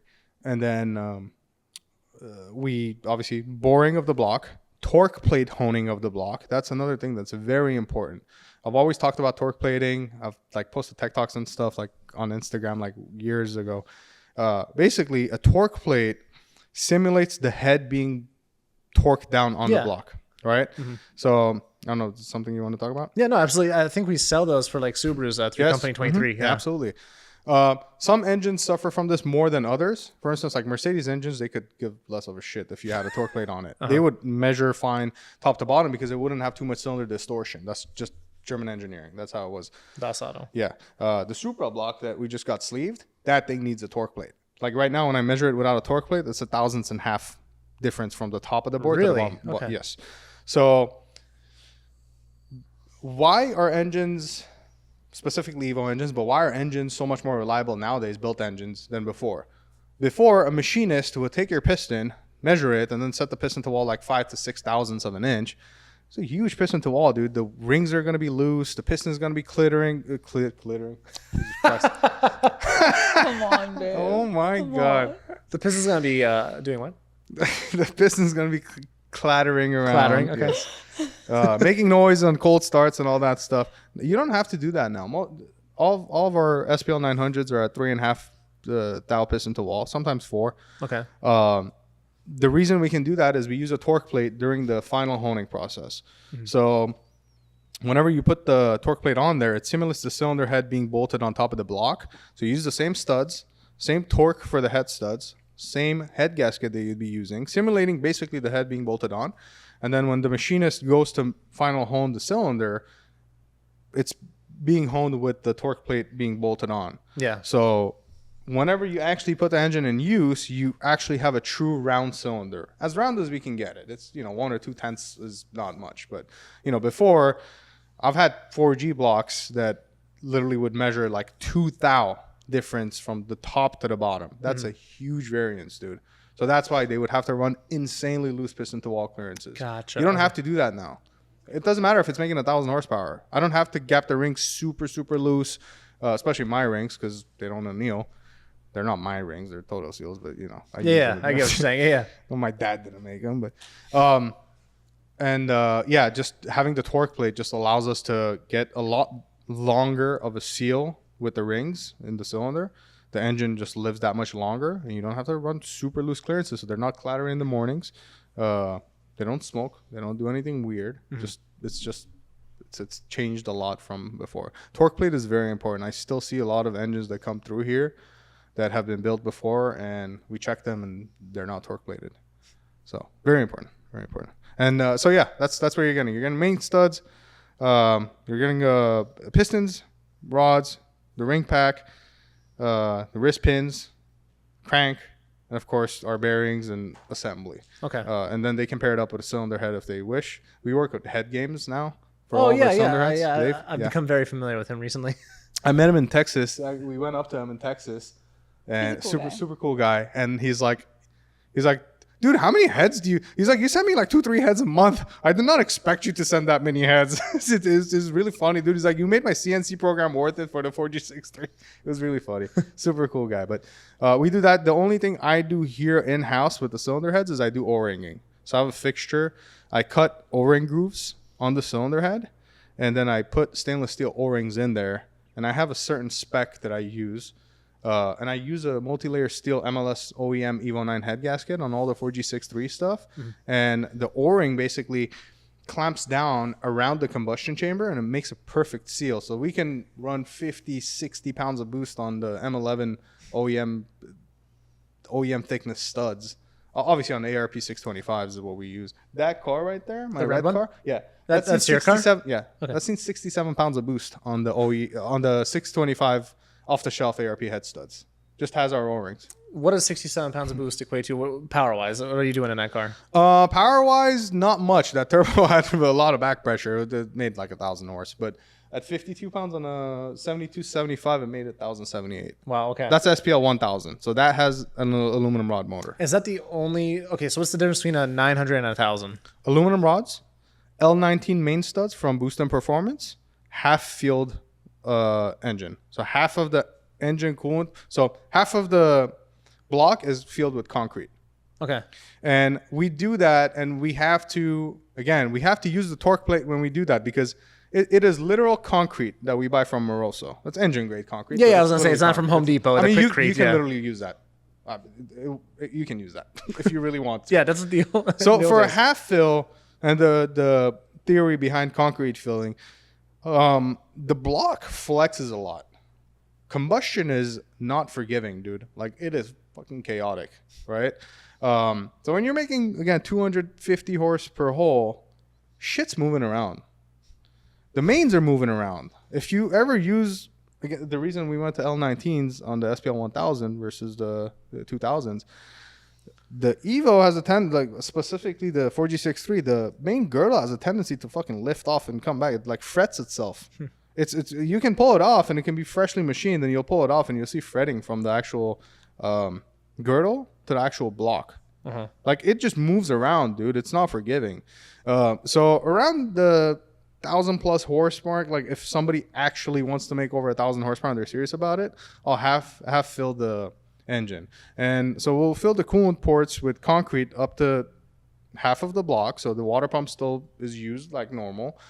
Has no cooling problems. You can run it with a half rat on the street. You will not overheat the engine. Okay. That's not how it works. Because you got to think about it. All the combustion and all the heat is happening at the top of the cylinder. So if you're half filled or even 3/4 filled, you still have coolant where coolant needs to be. Gotcha. Okay, that makes sense. So, and when we do that, we have to let it dry for about 1 or 2 days, depending on how you pour the concrete. I like to make it super watery because it cures very well. If you make it super watery, like super viscous, I guess. Yeah. And when we do that, we'll put the torque plate on. We'll torque the torque plate on with the head studs to whatever spec we go to, and we just let it sit for 2 days. And then after that, when we take it to the machine shop, you can own that bitch without a torque plate if he wants to. That thing does not move around much. So, but you have to do the curing with it because it's concrete. It will not move afterwards. Yeah, so you got to be careful with that. Man, that's freaking So a lot of people don't do that. They'll torque plate it afterwards, and the block doesn't like that. So you can crack a block afterwards if you do that. Yeah, ask me how I know. Okay, yeah. So does that cover everything that's in the 1000? I think, yeah. That's it. And then they can do full fill if they want to, but if you do full fill, then you have to weld the surface of the deck of the head, and then you have to weld this -16 port to the side of the head. It becomes a drag car ordeal. Yeah, at that point, it's a full-on race car. Yeah. Correct. I've made 1,100 plus on a wet block. Okay. So can it crack? Yes, but we've done it before. So we like to do the enforcing of the half filling if they're gonna make over 1,100, I would say. Yeah. So now let's talk Supra again. So you got that program. That's how we got onto this. Is there an intention to do this sort of thing with the Supra at some point? To have a program? We already have. I'm pushing it. Yeah. Yeah. We both have a very competitive nature when it comes to. Dude, we don't like average. Average fucking boring, bro. Everyone's average, everyone's Both of us, I think the biggest thing we have in common is both of us are either 0 or 100. Yeah. So you guys, let's back the bus up here. How long have you guys been together for? 5 years. 5 years? How did you even meet? Like, because you're both into cars. You're both, like, again. That's a funny one. Could I say why? Yeah, you should. That's a funny one. I posted my Subaru on my Instagram story, and he slid up and he was like, "You need a tune." You need a tune? That's how really. I didn't tune Subarus. That was a funny thing. I did not tune Subarus. That's the crazy part, too. Yeah. So what you're saying is, if I want to make it in life, if I want a woman in my life again, I gotta be a tuner and swipe up on stories? Well, actually, I didn't reply, and he unfollowed me. Wait, so, there's two parts to this story, bro. Okay. Hold on. Part 2 is coming. I didn't reply to that. He unfollowed me. Okay. And then... I don't know. I followed her have to again tell at you. one point, I guess. Yeah, he followed me again. He messaged me again. Her and Instagram got hacked. My Instagram got hacked. And Someone what called they did me is at like 2 a.m. they called everybody in my following. I was just the lucky one they got. No, I thought he was cute, so I decided to apologize to him. I was okay. I'm so sorry. Somebody called messaged you. everybody via your Called? Everybody. Oh, called. Okay. Called Okay. everybody on my Instagram messages at like 2 a.m. Okay. So I'm like, my phone's blowing up, and everybody's like, What the "Hello, fuck? like, why Yeah. are you calling me?" Yeah. You know? And then I saw that they called him, and I was like, "It's kind of cute. Like, I'll apologize." to him, be like, so sorry, my Instagram I saw the got phone hacked. call, and I'm like, dude, why are you apologizing? I was drunk myself. I don't remember what happened yesterday, but I'm seeing this missed call. I'm like, yeah, and then that we was literally have never stopped talking since that day. I don't think we've had like any days apart, unless it's like traveling for work. Yeah. that, and like literally, I think one day, like when my mom passed, like one day, like she just had to. It was a crazy time for both. So We've in been the through 5 a years, lot yeah, in we've 5 been years. through some traumatic shit, dude. Yeah. But we've also like scaled and like grown this business. Dude. She has been by my side the whole time. In the beginning, obviously when we first met, she wasn't as involved. I didn't kind of let her. Tiny shop. Yeah, and I didn't let her get involved And just I was because doing my own thing too. yeah, she was doing her own stuff too. But the last like year and a half, 2 years, I've encouraged her to like get involved, and she's actually very smart. Like she's She's actually very smart. Thank you so much. It was like I feel like you just found out recently. It's like, whoa. after I found that out, I told her you can come to the. No, I'm just kidding. No, the thing was, she's also like me. Like she's all in if she's into something. But I like it. I that's why I support her. It's like, Yeah. you want car parts? No problem. Like it. Well, because it's we one have of the same problem. We have the same mental illness. yeah, and I love supporting what she is doing now because she literally wants to be involved. She is involved. She's like, she actually knows. Like, bro, not many people know like how to stage a car. Not many people know how to like pre-stage. They don't know. Like, just she knows this shit now. Well, as Many far as- people don't know how to take shit apart. She's taking off her own transmission. She's probably taking out everything. You're being really nice to me right now because whenever I like take things apart off camera, he tells me I would have to not be able to do it. Well, I do that, so she builds thick skin because she's in the shop environment. You know what I mean? Like Sure. you gotta give her a reality check once in a while. You gotta check them every once in a I'm while. never nice to her when she's working on shit. I'll literally walk No. by and just say something very rude and walk. I'll away. be like fighting for my life, and he'll walk past me and pat me on the back and be like, "Good job." job. I'll walk done that. away. I'm like, dude, I'm with the dying transfer, over here. dude. Because it's like I know you can do it, and it's like obviously I'm here if something happens. But yeah, no. All right, she's- give me a most recent example because today you posted a video about what were you pulling, like a clutch or something, or No, the motor from the Supra. yeah, Pulled that today. Way easier than I expected it to Okay. be. yeah, they're very easy. Because to you work. look at it compared to the Evo, and it's like super intimidating because there's all these like sensors and shit. Okay. And you're like, what is going on? The fucking cam's on the wrong side of the fucking Yeah, engine. the engine's like. Did you know that? backwards. The crank pulley is in the front. Yeah. The cams are on this side. oh, The timing side is on the flywheel side. Yeah. okay, It's like a Lamborghini, like a Huracan. So Like you're yeah, like isn't that looking at an it. Audi thing too? I It think is. so. Yeah. It is. Yeah, you're gonna have a hell of a time doing a timing on your car, by the way. Oh, my timing's fine. I got warranty. Oh, yeah, that's not your fault. Okay. Yeah. Okay, I was gonna ask like why is it easier, but that makes sense. Okay. So you're like looking at it and you're like, what the hell is going on? Uh-huh. And then you just unplug all the sensors and you're like, oh, okay. Uh-huh. I can see now. Sure. But Yeah. that's just for me because all I've ever touched is the Evos, Uh-huh. which is, in my opinion, a lot less complex Mm-hmm. than these BMWs. Yeah. They're very rudimentary compared to these cars, but then these cars are surprisingly a lot more serviceable. So to pull the motor, I mean, take the drive shaft out, It took like 2 5 hours. minutes. Yeah, you Really? take the engine Total. out. The engine takes like, I'm sorry, take the transmission out. Takes like 20 minutes, dude. Somebody that's like not, sorry. Definitely gotta cut that one. Don't say that. Someone that's Competent. just somewhat mechanically competent and inclined, 20, 30 minutes, you can knock this transmission out, dude. Out of a Honestly, Supra. Out of a Supra. And it's then light. after that, it's just like just draining your coolant and like all the air to water stuff and just like tucking everything away and just pulling the water out with a cherry picker. It takes 2 seconds to get the hood off. It's super easy. Okay. And then putting it together is just like any other engine, dude. Like it does not, it's like one of those things. It's like tuners always say, the stock ECU tuners, like Evo stock ECU tuners. I'm going to get a lot of backlash for this, but I really don't give a shit.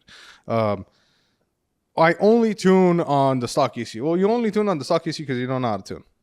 I'm sorry, but you just learn how to move tables around and you just have a bunch of base maps that work. Trial and error. I don't know. Maybe you paid for them. But if you know how to tune, you can tune any standalone. It's just there's a learning curve, obviously. Where's this table? Okay, this is allocated here. Like a Multec. There's different pages. You know, you get a GPRP or GPR package, and there's just the layouts there. You can find everything from there's an all calibrate area that you can just type in whatever you want and it'll bring up the table or whatever you're looking for. A link gives you 4 pages. You have to set your own up if you want to do it properly. But it has to be something that you're obsessed with. We're home, and all that plays on our TV is things that have to do with tuning, drag work. racing, work. Literally, That's all. We rarely watch anything at home for pleasure. Sure. No, yeah. I mean, it is pleasure. But what's the last TV show you guys watched? Like a normal TV show? Is Apex a TV show? No, Apex was a movie, a really good movie on Netflix. Apex. Last TV show we watched, we binge watched the It was TV that show. horror movie. No, that Horror was TV Apex. show. No, the girl with the mansion. She was getting married. Oh, I don't remember. Bridgerton? You are my destiny. No, What was that? she's this really That's the pretty Paul girl. Anka song, but I forgot. Okay. I don't think she's attractive. She's obsessed with the girl. I don't know. I think she's really pretty. I'm obsessed with her. She's like Leonardo DiCaprio was with her. It's like she was with everybody. Yeah, she dated Leonardo. But no, before that it was Stranger Things. Stranger Things. Yeah, okay. Oh, yeah, sure, we sure. did watch I never went Stranger down that Things. rabbit hole. I never could get into it. You should. The reason I asked this because, like, you remember we were talking about off camera like, before the episode, like you guys were talking about, it was like a trend, like look at your whatever boyfriend's like explore page. I'd Yeah. love to see what your like explore page on YouTube is. Like Yeah. what are like the go-to channels? Like what are you watching? 1320. Okay. Rest in peace, Kyle. That was very Yeah. sad. That was actually one that I was actually sad. Yeah. Like during the day, like when it happened. Did you ever meet him? No, I never did. I never met him. I met Fred one time. He didn't meet. I mean, I saw him. I didn't like meet. I was like next to him, but like Yeah. I told him happy birthday, but never. He was filming. Yeah. You know what I mean? Did he at least hear when you said happy birthday? I don't know. I did my due diligence. I paid my respects. I don't know. Steve Morris Engines. Oh yeah, yep. I just watched one of his videos for the first time. That Viper that got set on fire. Fire? Yeah. Yeah, I watched that I one. reshared that video and everybody's like, "Bro, are you okay?" I'm like, "Dude, it says Steve Morris Engines underneath the video. Like, I'm fine. Yeah. I'm sharing this from my fucking toilet. Like, everyone was like concerned. People were calling me. I'm like, what the? Dude, literally, it says Steve Morris. Steve Morris is a very knowledgeable guy. Yeah, that's a bucket list guess as well. Jaffro's Mobile. Who? Jaffro's Mobile. I used to watch him like before I started working on these cars. He was a very DIY like 4G63 guy. Okay. Like Hyundai 4G63. He would bolt stuff together, like make his own. Very, very, very knowledgeable guy. And I had this like awakening moment one time. I was watching his video and he gave me a shout out That's cool. because I was talking about torque plates. Uh-huh. And he was like, "I'm not gonna get into it. Go watch Ronnie Built's channel, Menti little fella." And I was like, "Dude, what the fuck?" Like I was watching this guy's channel 10 years ago, and I was like, "I hope one day I can do what he's doing." That's like so 12 cool. years ago or whatever. Yeah. Uh-huh. And it was so crazy, dude. And that was like a reality check. It's like, dude, like I'm doing it right. You know what I mean? We're here more than we're home. Yeah. Mm-hmm. We're obsessed with this shit, bro. Like, Yeah. if we want to, and it's not like we're better than everybody. No, it's not that. It's just like if we want to do something, we're gonna do it, bro. No, nothing's gonna stop us. You know what I mean? Like if I'm obsessed with something, I'm going to learn it, and I'm going to do it. If I'm the she same is, way. same Yeah. thing, and I'll support her. She'll support me, and that's the biggest thing in the relationship and like the dynamic that works because. Yeah, you both have to be on the same page. Sure. When it comes to like running a shop, bro, I'm here 14 hours a day sometimes. Most times, especially like this year. We're getting married in 2 months, bro. I'm here more than I've ever been here. She's obviously here a lot of the times too, but she understands. Excuse me. If I'm here, there's a reason I'm here. Yeah. I need to finish the cars. I need to deliver stuff. Like Yeah, you're that. not hiding from her. No. Because there's some guys that do that too. Yeah. Well, I just come here all the time. They just show up. Yeah. I mean, there's always something to do, but also, Yeah. How involved are you with the business? Like, because like you were talking about that off camera earlier as well. Like you help a little bit here, or what exactly does that look like? I mean, it's us two. We have 2 techs, and we just hired a media guy that we're trying to kind of get more into the media Was stuff. that one of the guys I met earlier? Yeah. Yeah. Okay. There. Derek. Yeah. Yep.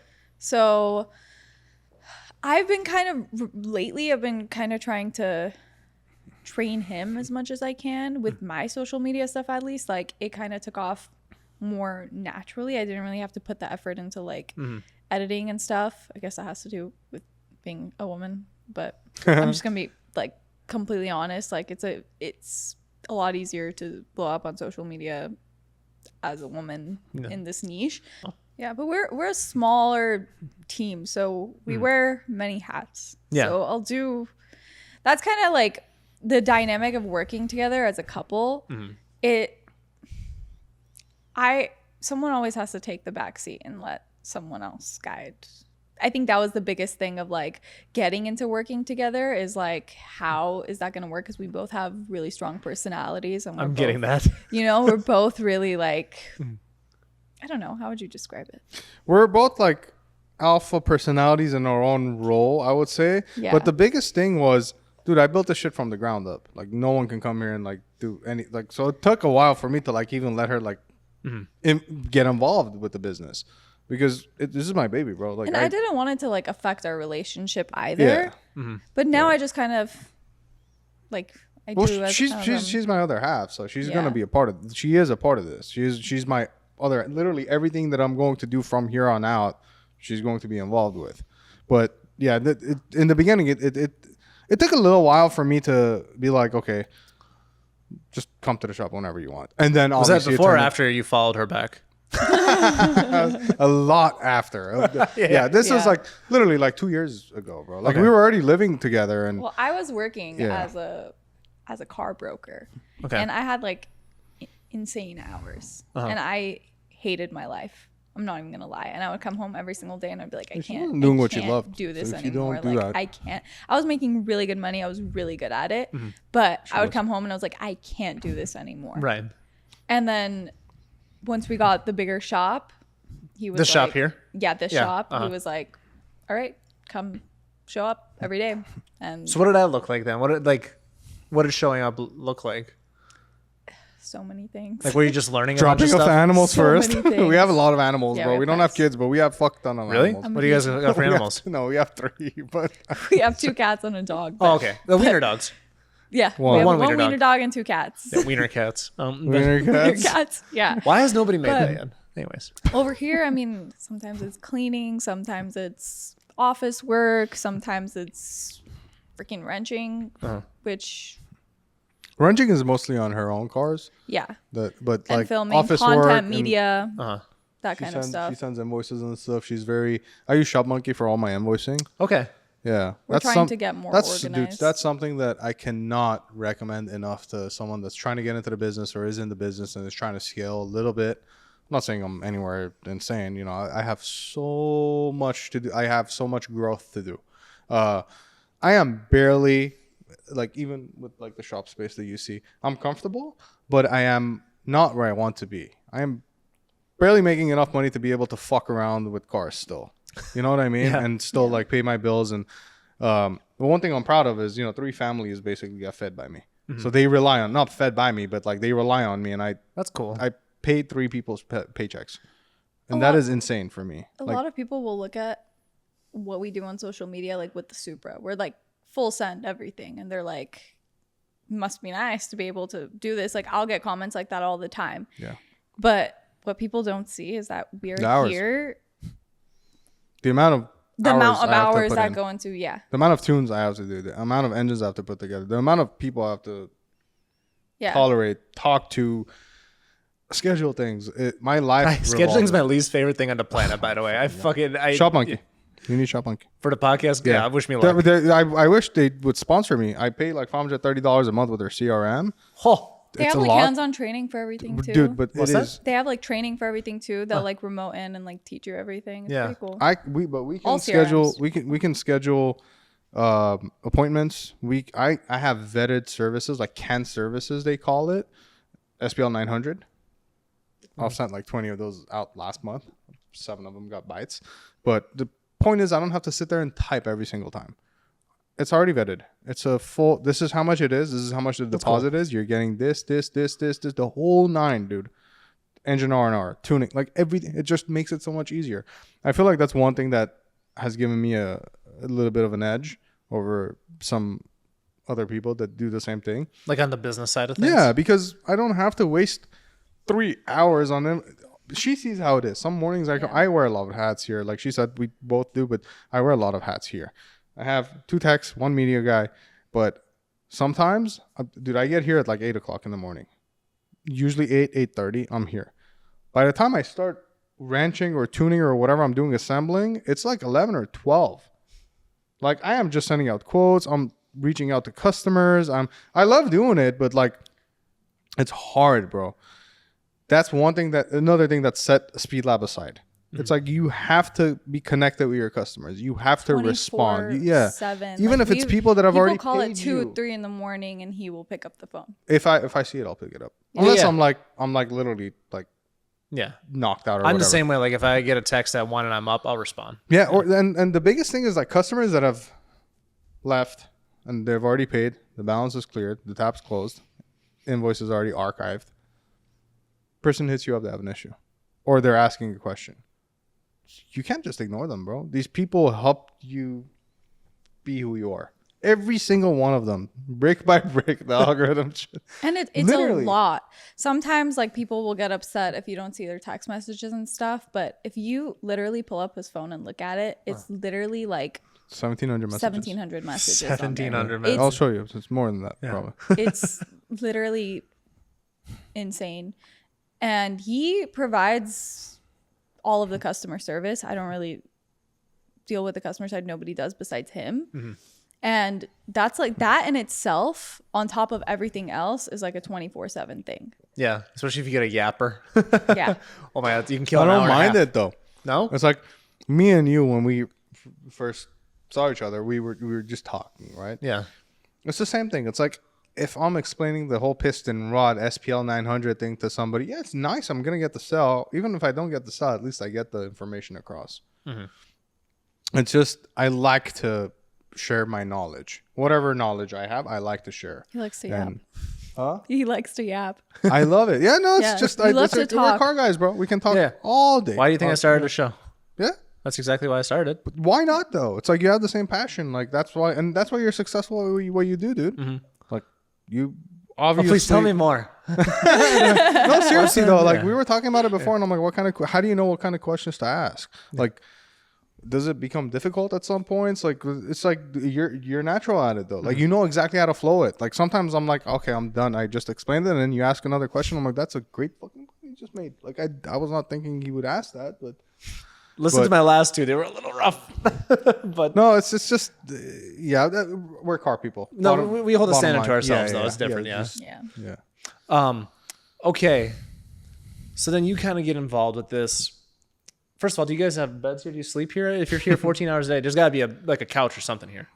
I've slept in the car before. Which car? Like just in a My Supra? Or what? Evo. Yeah. Oh, she's Slept in my yeah. Evo I have before. videos of Really? her knocked He out. has in the videos of me knocked out in the Evo. Back seat probably. Yes. Yeah. Yeah. Crisscross applesauce mid wiring of fuel Yeah, pump. she was literally wiring her primary, and I'm like, "Where's Lex?" And I'm like, "Lex," and she's No. like, "Just not." I have a video of it, dude. It's knocked out.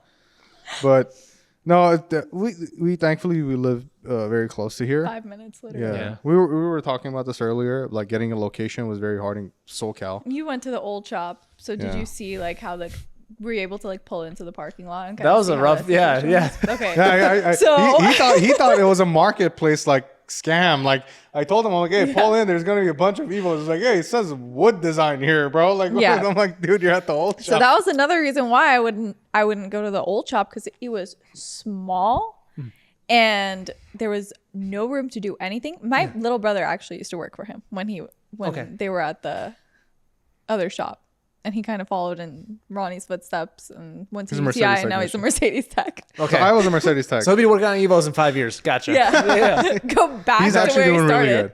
Yeah. But I Yeah. pulled in twice into that parking lot. I went halfway. I went like a few cars, and I'm like, I don't know. Backed out, did a couple laps, went to the golf course, came back, Yeah. and I'm like, okay, this has to be the address. I pulled back in all the way, and this lady's like, what the fuck is this guy back here again? Like, yeah.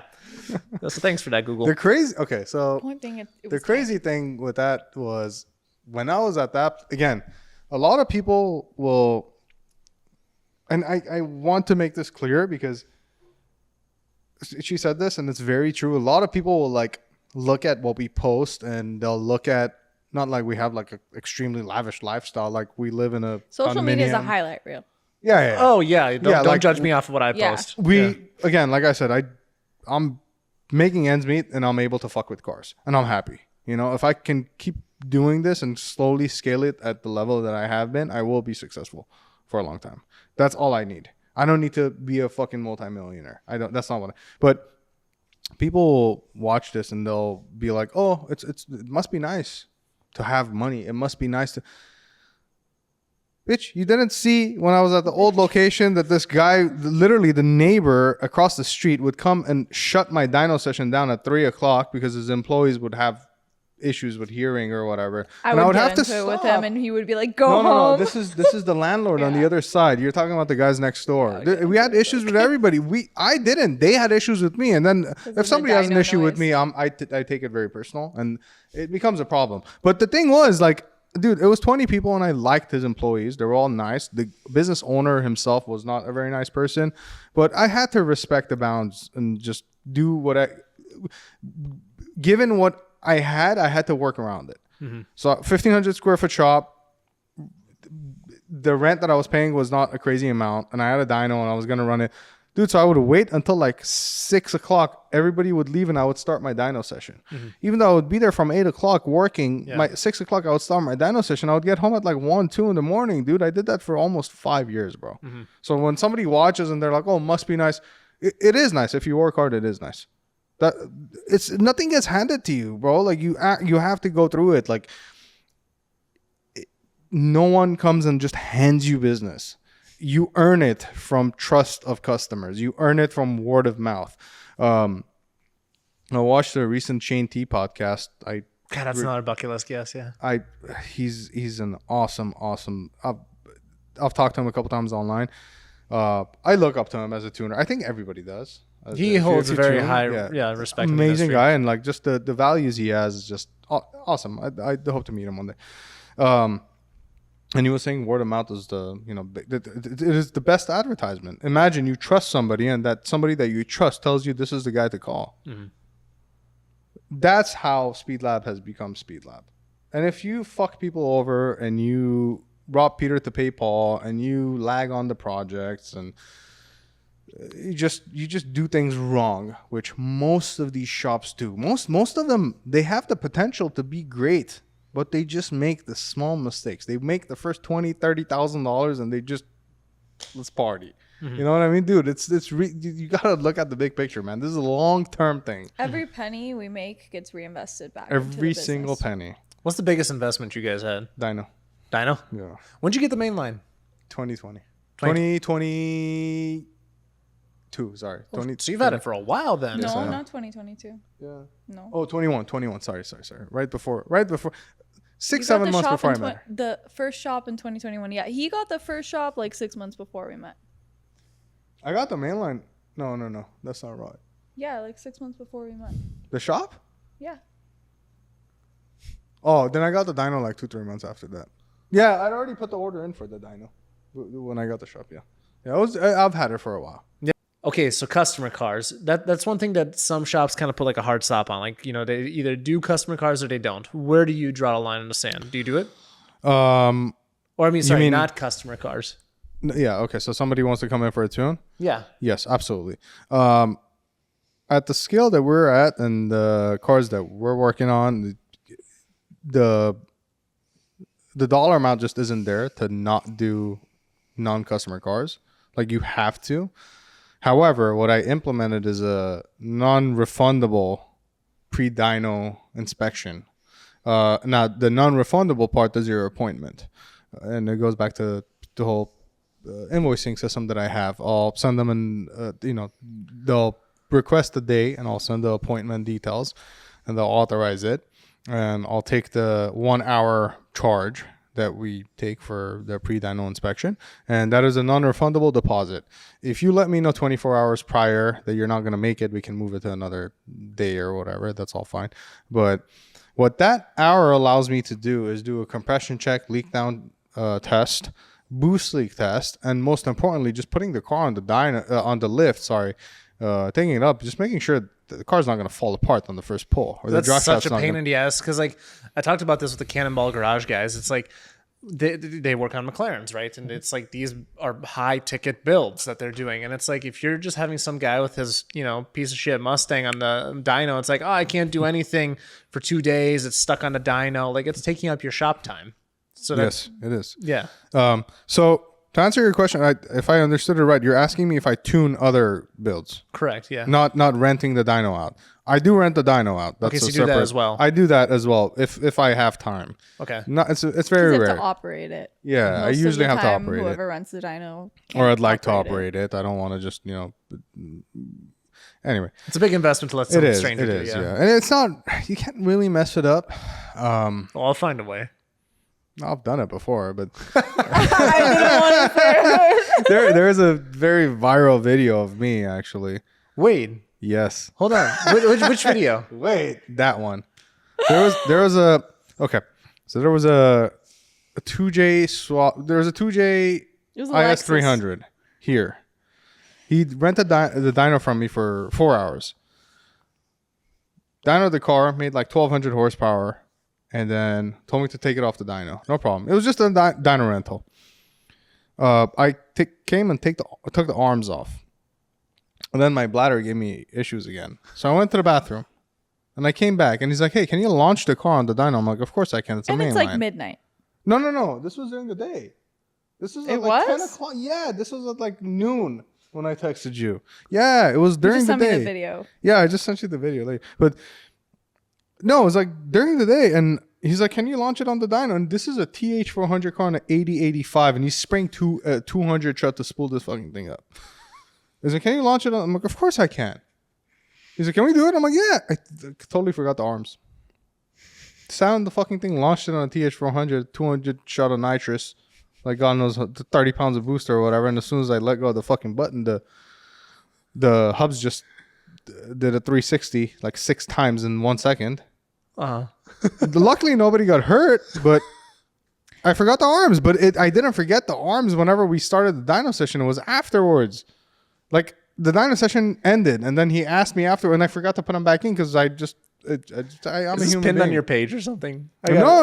It's So not. it But he was posted New Year's it. Yeah. Eve or New Year's Day. Uh-huh. This is like 6 or 7 months after this happened. I'm like scrolling on Instagram Reels and I see this guy post this and he's like, 2025, the year I almost died. Yeah, and dude, honestly, I was obviously glad he didn't get hurt, and nothing happened, and I didn't care that he posted it. Like I was gonna post it eventually myself, because Yeah. it was crazy. Like it was a crazy. And obviously, he didn't get hurt. He was filming from in front, and Which we ever since typically then, don't let people yeah, do. we don't let people do that, bro. And actually, it's crazy because my employees were filming a car about 2 months ago, right before I left for a race, and the intercooler pipe let go, and it almost grazed my tech here, and my media guy. It was like a Final Destination fucking scene, dude.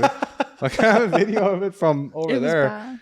and it just missed both. And dude, 50 psi. That's not a lot of boost. It was nowadays. like, bro, it Right was, here. and it happened so fast. Like you can't see it in the. You have to slow the camera down. Like you have to slow the video down to see it. It looks faster when you slow it down for some reason. Dude, it was so insane. And after that, I'm like, no one ever. Not because before it was no customers. After that incident, it was no, and now it's like no one. Like no one. I don't care if like no one is gonna be in front of the dyno. Shit happens, dude. I have no control over that. Things happen, yeah. You know, I'm a human being. I make mistakes, but even if I don't make mistakes, engine parts, this, that, it can happen. So yeah, it's very important to also be very wary of what can happen on a dyno, dude. It is a lot of horsepower moving things around. Even if it's not a lot of horsepower, things that are moving things are moving. Yeah. You know what I mean? If it comes to sudden stop, something probably gave, and that something can hit somebody. Yeah, like yeah. it's very scary, bro. I've seen some scary videos. Like it's like, why chance it, right? Like No, you really can't. You really can't. But yeah, we do the pre-dyno inspection, Okay. and that allows me to make sure everything is okay to go on the dyno for both myself, my employees, and the customer. Like you don't want to. Sometimes these guys get like a car done from a shop, and it'll come in and the stuff will be loose, man. We've had like drive shaft bolts loose. We've had like control arms loose. We've had a lot of stuff loose. Like, just you have to go through it. Just check the oil, do a compression check, do a leak down. The customer will thank you. Like, it's a pre-dyno inspection, but the compression and leak down, usually people charge like an hour or two for those. We just do it in there. It's just very easy. So what do you charge again for the inspection? It's $190. It's an hour. I think that's fair. Hourly I mean, rate, so many people $190. come to the dyno unprepared too. Like, it's just, I hear so many shops complain about it. I get it. You have to do it. It's one of those things. It saves your ass. It's a saving grace for the customer too, because and it kind of like filters the customer out too, right? It is very rare though that a car will come in for just a tune and it will be ready Perfect. for a Yeah. tune. Yeah, and that's Very why the rare. pre-dyno inspection is very important. Like, I'm sorry, but you actually have to be like a little ignorant to like let a car just come on your dyno and like you don't know, bro. Like, some people put it together with hopes and dreams, bro. Like, you got, Bro, like, you do not want to be the guy. Like, listen, if I were to go build a car in the next year myself, I fucking hope you do an inspection on me. I need to verify my stuff with somebody else. Like, yeah. bro. I have had a lot of builds that I've done myself that it's been ready for the dyno, and I've left it overnight because I've been tired. Oh yeah, And then sure. the next day you come in, you're like, holy shit. Yeah. You're like, oh shit, that's not even bolted in. You know what I mean? It's like, people make mistakes. We're human beings, bro. We have cognitive abilities, but it gets limited when you're tired, sleep deprived, under caffeinated, over caffeinated. Why do you think I'm still chugging these Diet Cokes to keep up with you? But no, it's just pre-dyno inspections are a must. Yeah. If you're a shop owner and you care about your customer and your business, you need to do a pre-dyno inspection. You're doing your customer a favor by charging them a pre-dyno inspection and doing it because, again, like I said, compression, leak down, boost leak, visual inspection. At least 2 people see that. I see it. My worker sees it. I always glance over the cars. And $190 an hour, 1 hour. That's not bad, man. And then after that, it goes on the dyno, and the customer gets a report of everything. Hey, your ball joints are shot. Hey, your shock's leaking the rear right. Whatever the case is, And if there's a mechanical problem, we don't dyno it. Don't do it. That makes sense. We're not gonna blow your shit up on the dyno because, again, if I'm not successful, they're not successful. It doesn't matter if I built the car or not. Most people, dude. It's very expensive to build a car, right? Like, say an Evo. An Evo is an expensive example because they are getting pretty pricey. You buy an Evo for $30,000, let's say, a clean one, and you put money into a build, ECU, this, that, another. Say nothing crazy like you asked 1,000 horsepower, nothing like that. Like, say you put another 35, 40 in there. Yeah. Okay. And then let's say you take it to somebody else to tune it and they don't do an inspection on it. And then there's things that are not right. You hurt the engine. Something happens on the dyno. That person might never do it again. Yeah. No, that's a wrap. Like, it hurts everybody. It's like, I'm not gonna modify a car ever again. Say that person has a spouse that's already given them a hard time. Hey, why'd you spend this much money? Okay. Or say this person is like on the verge. Did I make the right decision doing this? Could I have spent my money elsewhere, invested it or whatever? No, okay, whatever. I did this because I wanted to do it, and then they actually end up hurting it. They're not gonna do it again. Yeah, the lesson learned. Don't do it again. Yeah. It kills the hobby for a lot of people. 100%. That $190 or whatever you charge for that pre-dyno inspection is well worth it, bro. Yeah. It 99% of the time it avoids that happening. I have a burning question. I'm going fucking insane. So what made you get rid of the Subaru? Like, how do we get to, okay, so you're around Evos. Why did you get rid of it? How did that conversation go? That's her. Well, I'm stepping outside. I'm gonna leave. well, first of all, it broke. Okay. What broke? The transmission thing I told you about. Yeah. Oh, okay. So one day I left work. I clutched in, clutch pedal just stuck You to clutched the in, floor. never clutched out. Yeah, I clutched in and never Clocked clutched out. clocked in. No. I clutched in and never clutched out again. But anyways, I don't remember what happened. What No, happened? it was. It was the fork thing. It was And the then- whole fork. Oh, issue. that's I don't right, know yeah. what happened. It wasn't you. Somebody welded it back together, and we drove it straight to CarMax. And Should we sold say it. this on the podcast? I mean, we sold it as it, so we drove it straight to CarMax. Yeah, there's a waiver for it. So I go to work the next day. This Supra is parked up front, and we were supposed to sell this to a Toyota When you were at the dealership. car broker. Car broker. Okay. Hold on. She sends me a picture of the Supra. She's like, I would "Look at never how drive a yellow hideous this-" car. I'm like, ew. Over text. I'm like, what the fuck is that color, dude? I'm like, I will never Ew. drive a yellow car. The next day she had it in our driveway. I called him kinda and I'm nuts. like, hey, so I bought the car. I swear, bro. Did you just like test drive it or something? Or No. She just bought it. you just bought it Yeah, she just bought it. It grew on me. It was my desk. in 24 hours? It was my desk, and Did it she was just call? parked She's like- outside, and I kept looking at it, and I was like, She's like, I need a down payment. No, how much do you need? Like $7. I don't remember what it was. No. And whatever it was, you used like half of it or whatever. And she just bought. And then I'm like, you told me you're not. And then I look at the car. I'm like, this is actually kind of nice, dude. It looks like a nice banana, bro. Like I don't know how to explain it, but this has potential. yeah. Once we put the fucking bead locks on it, game changer. Yeah. The best looking. So I didn't go from a Subaru to an Evo. I went from the Subaru to the Supra. Okay. Okay. And then that I was just like, I'm just gonna not touch it. I'm just gonna leave it how it is. Ask her You know about how the it Evo. is. What do you mean? She has an I have RS a, that's I have on an, the way I have from an Evo Virginia. 8 RS too. Yeah, the RS. Yeah. It's not here, but it's Yeah, one of the so- cleanest RSs you'll ever see. So you bought an Evo then? I Or- did buy an Evo. So this, fast forward, this car, it was a Sunday night. Him and I were hanging out here. We had a little bit too much to drink, Uh-huh. and we got a little bit greedy on the dyno.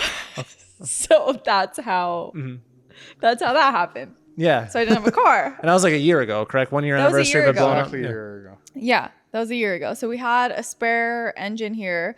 We sent that one to the machine shop, and it took like 8 months. Well, it wasn't 8 months. No, it was probably 2 months of him working on it. By the time we got the sleeves to him, there was a bunch of stuff we had to figure out because we weren't novices in the platform. We still are. Yeah. Sorry. We still are. But our friend Norris from P-Tuned helped us a lot. Very Yeah. helpful guy.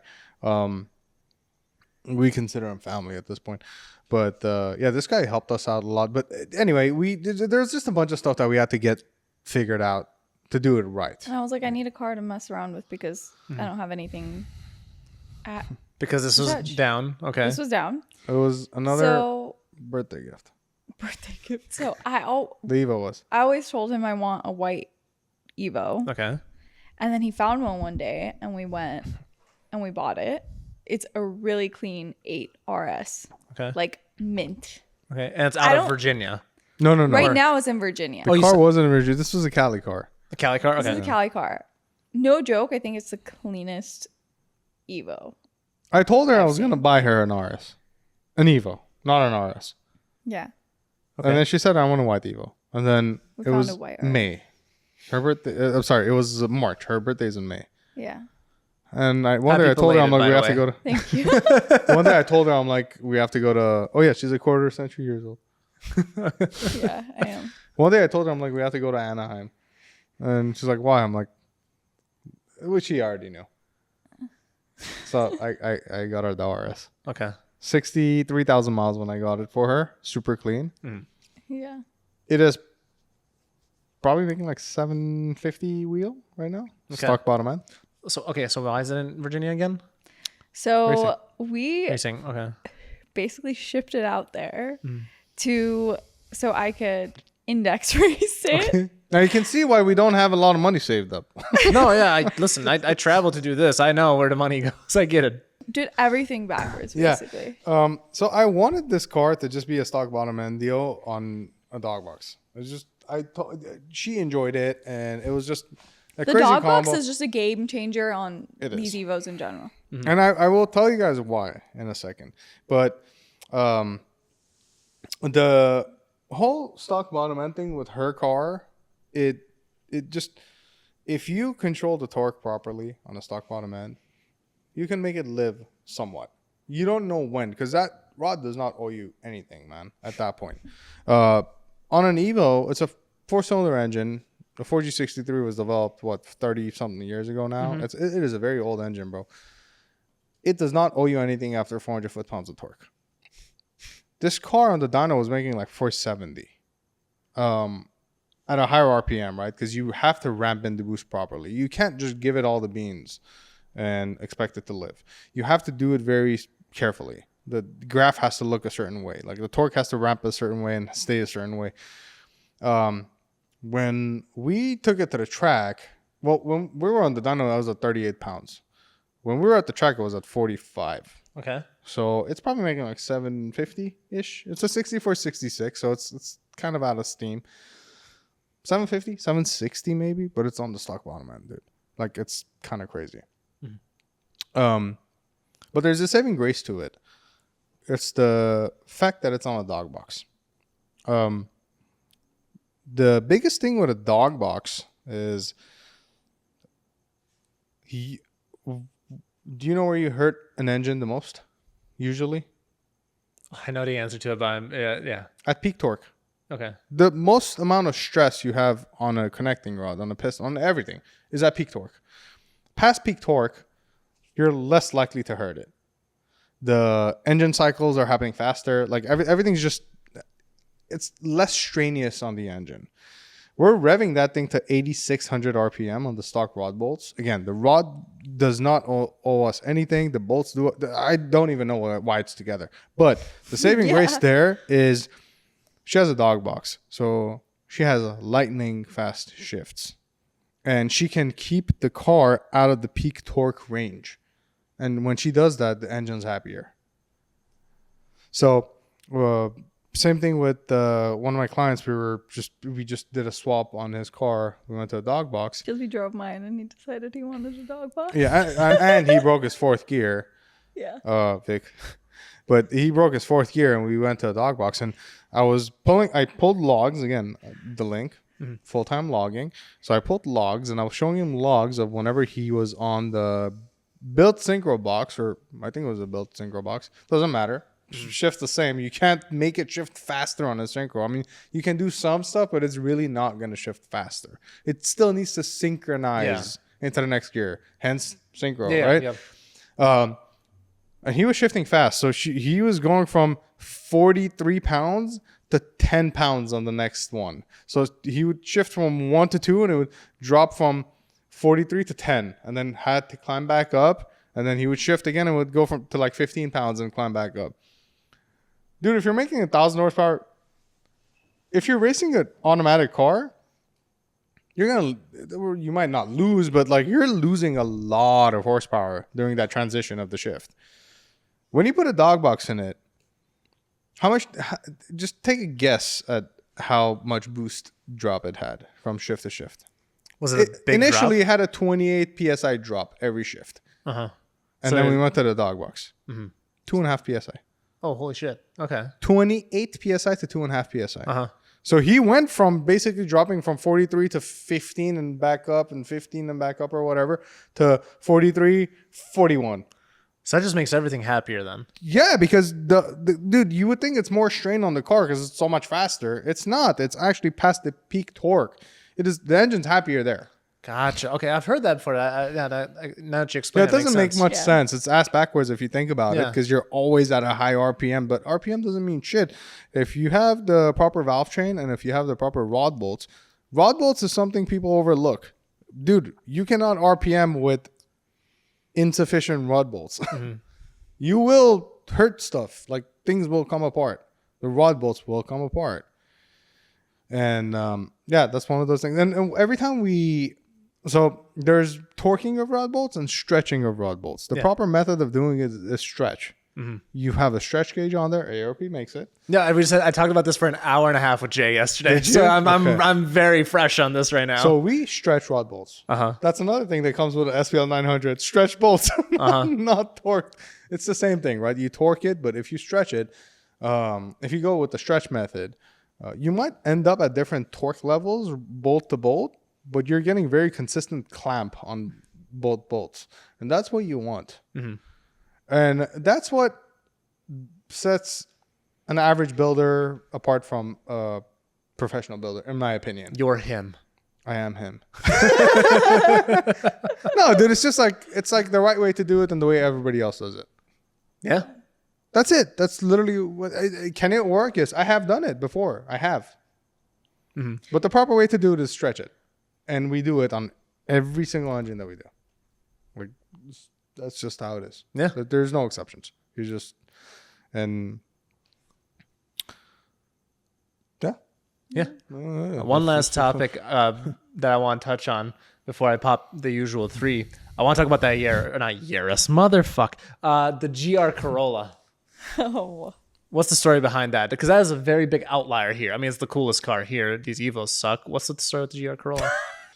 He called me one day and he told me to find him one. So I found him one. Just randomly? When they first This is when she was came in out. the industry and she was like working. They first came out and you literally could not find one to save your life for sticker price, literally. So I think we paid like $1 or $2 grand over sticker. That's not too bad. Our, It wasn't that bad. yeah, for our original GR Corolla. Yeah. that This we was like a had. broker deal too, dude. Like we actually got a deal on it, and I had to hunt it down. Like nobody had it at the time. So Yeah. we got that car. I think one of the first things he started doing is he wanted to like make a custom exhaust for it. And no. I could take 2 minutes. Yeah, but you remember you wanted to make the exhaust? After. Okay, after, whatever. Anyways, sounded like absolute crap. Uh-huh. I'm daily driving this car. I'm not joking. This has nothing to do with getting into the GR Corolla platform, but I just have to share. I would literally drive that car every day and people would pull up next to me at a red light and like laugh at me and take Really? videos because it sounded, sounded so really bad. But So- anyways, She found the GR Corolla. I picked it up. It was a gunmetal gray, it was super crazy color, I guess, like super in demand. And I brought it in. The goal with this car was to just do development on the car.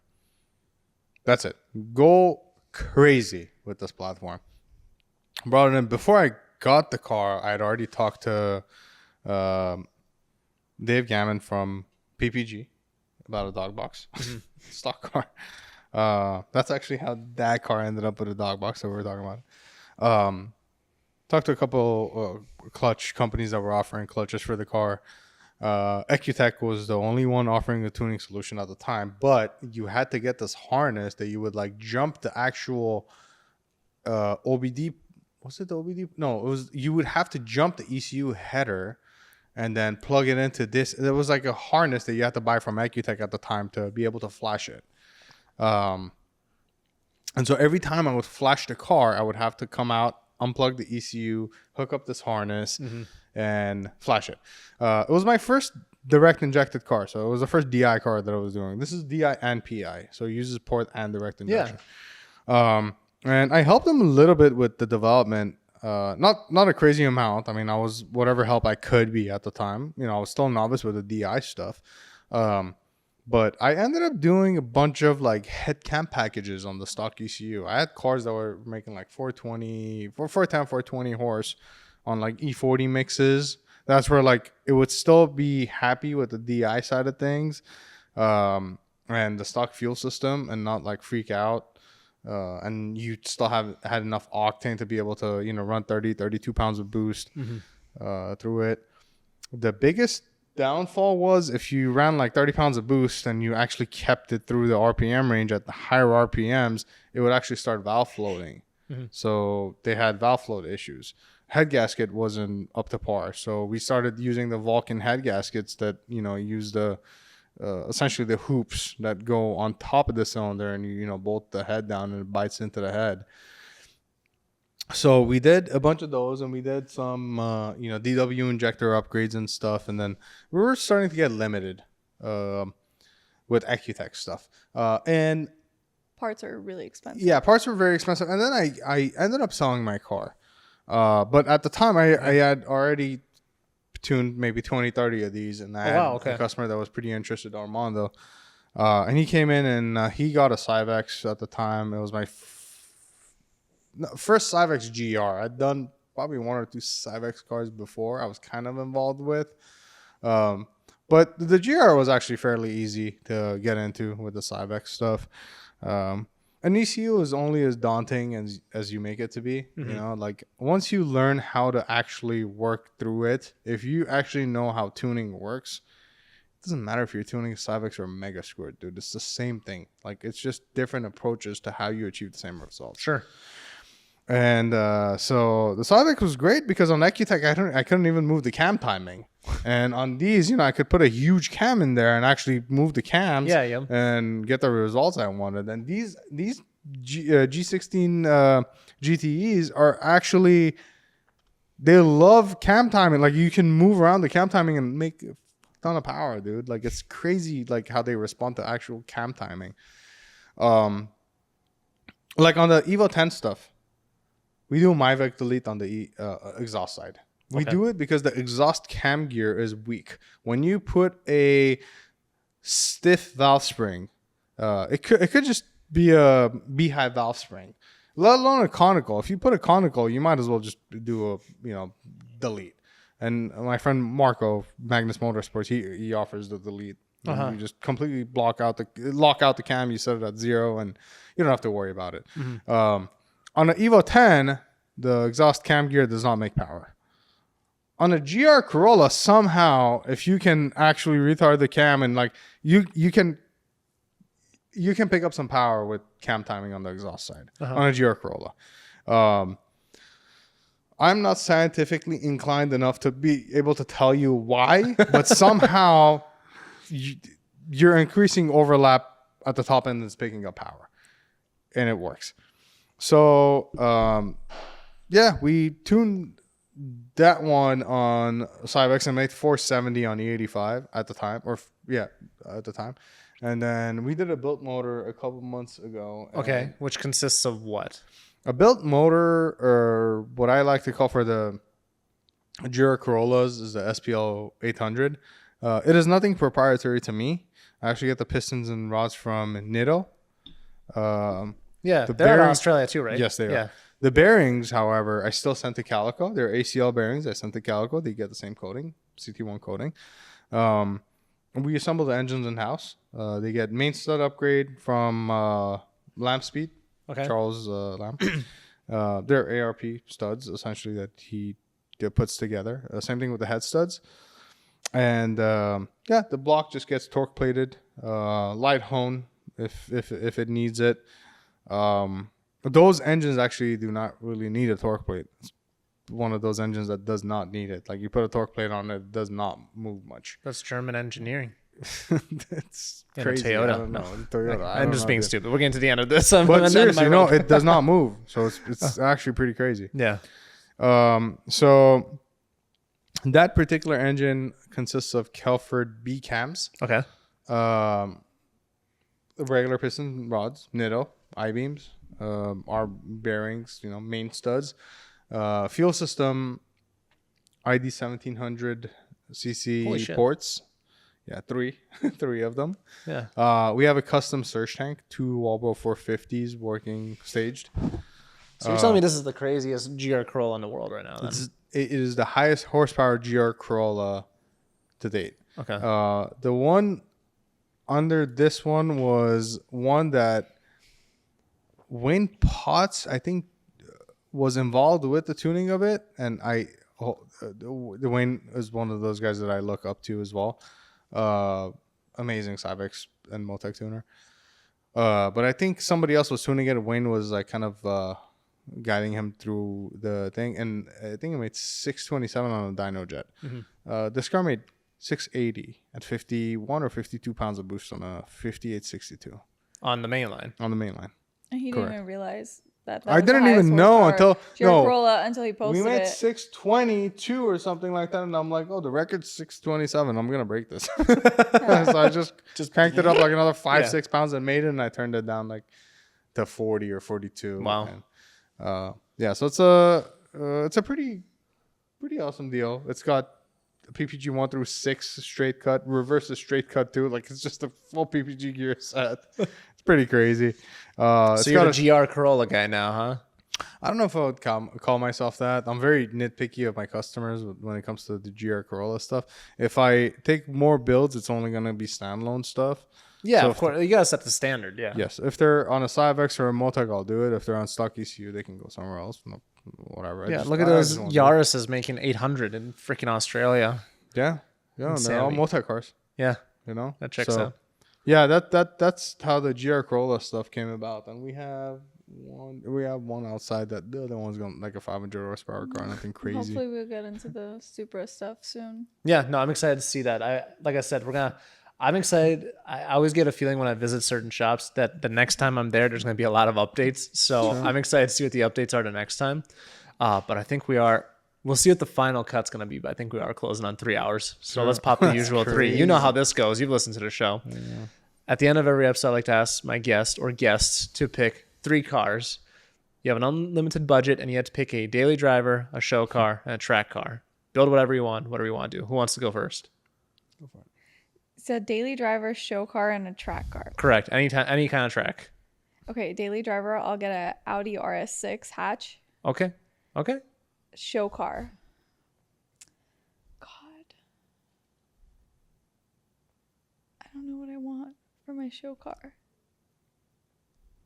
I don't know what I want for my Is it going to be German? Is it going to be American? Is it going to be Japanese?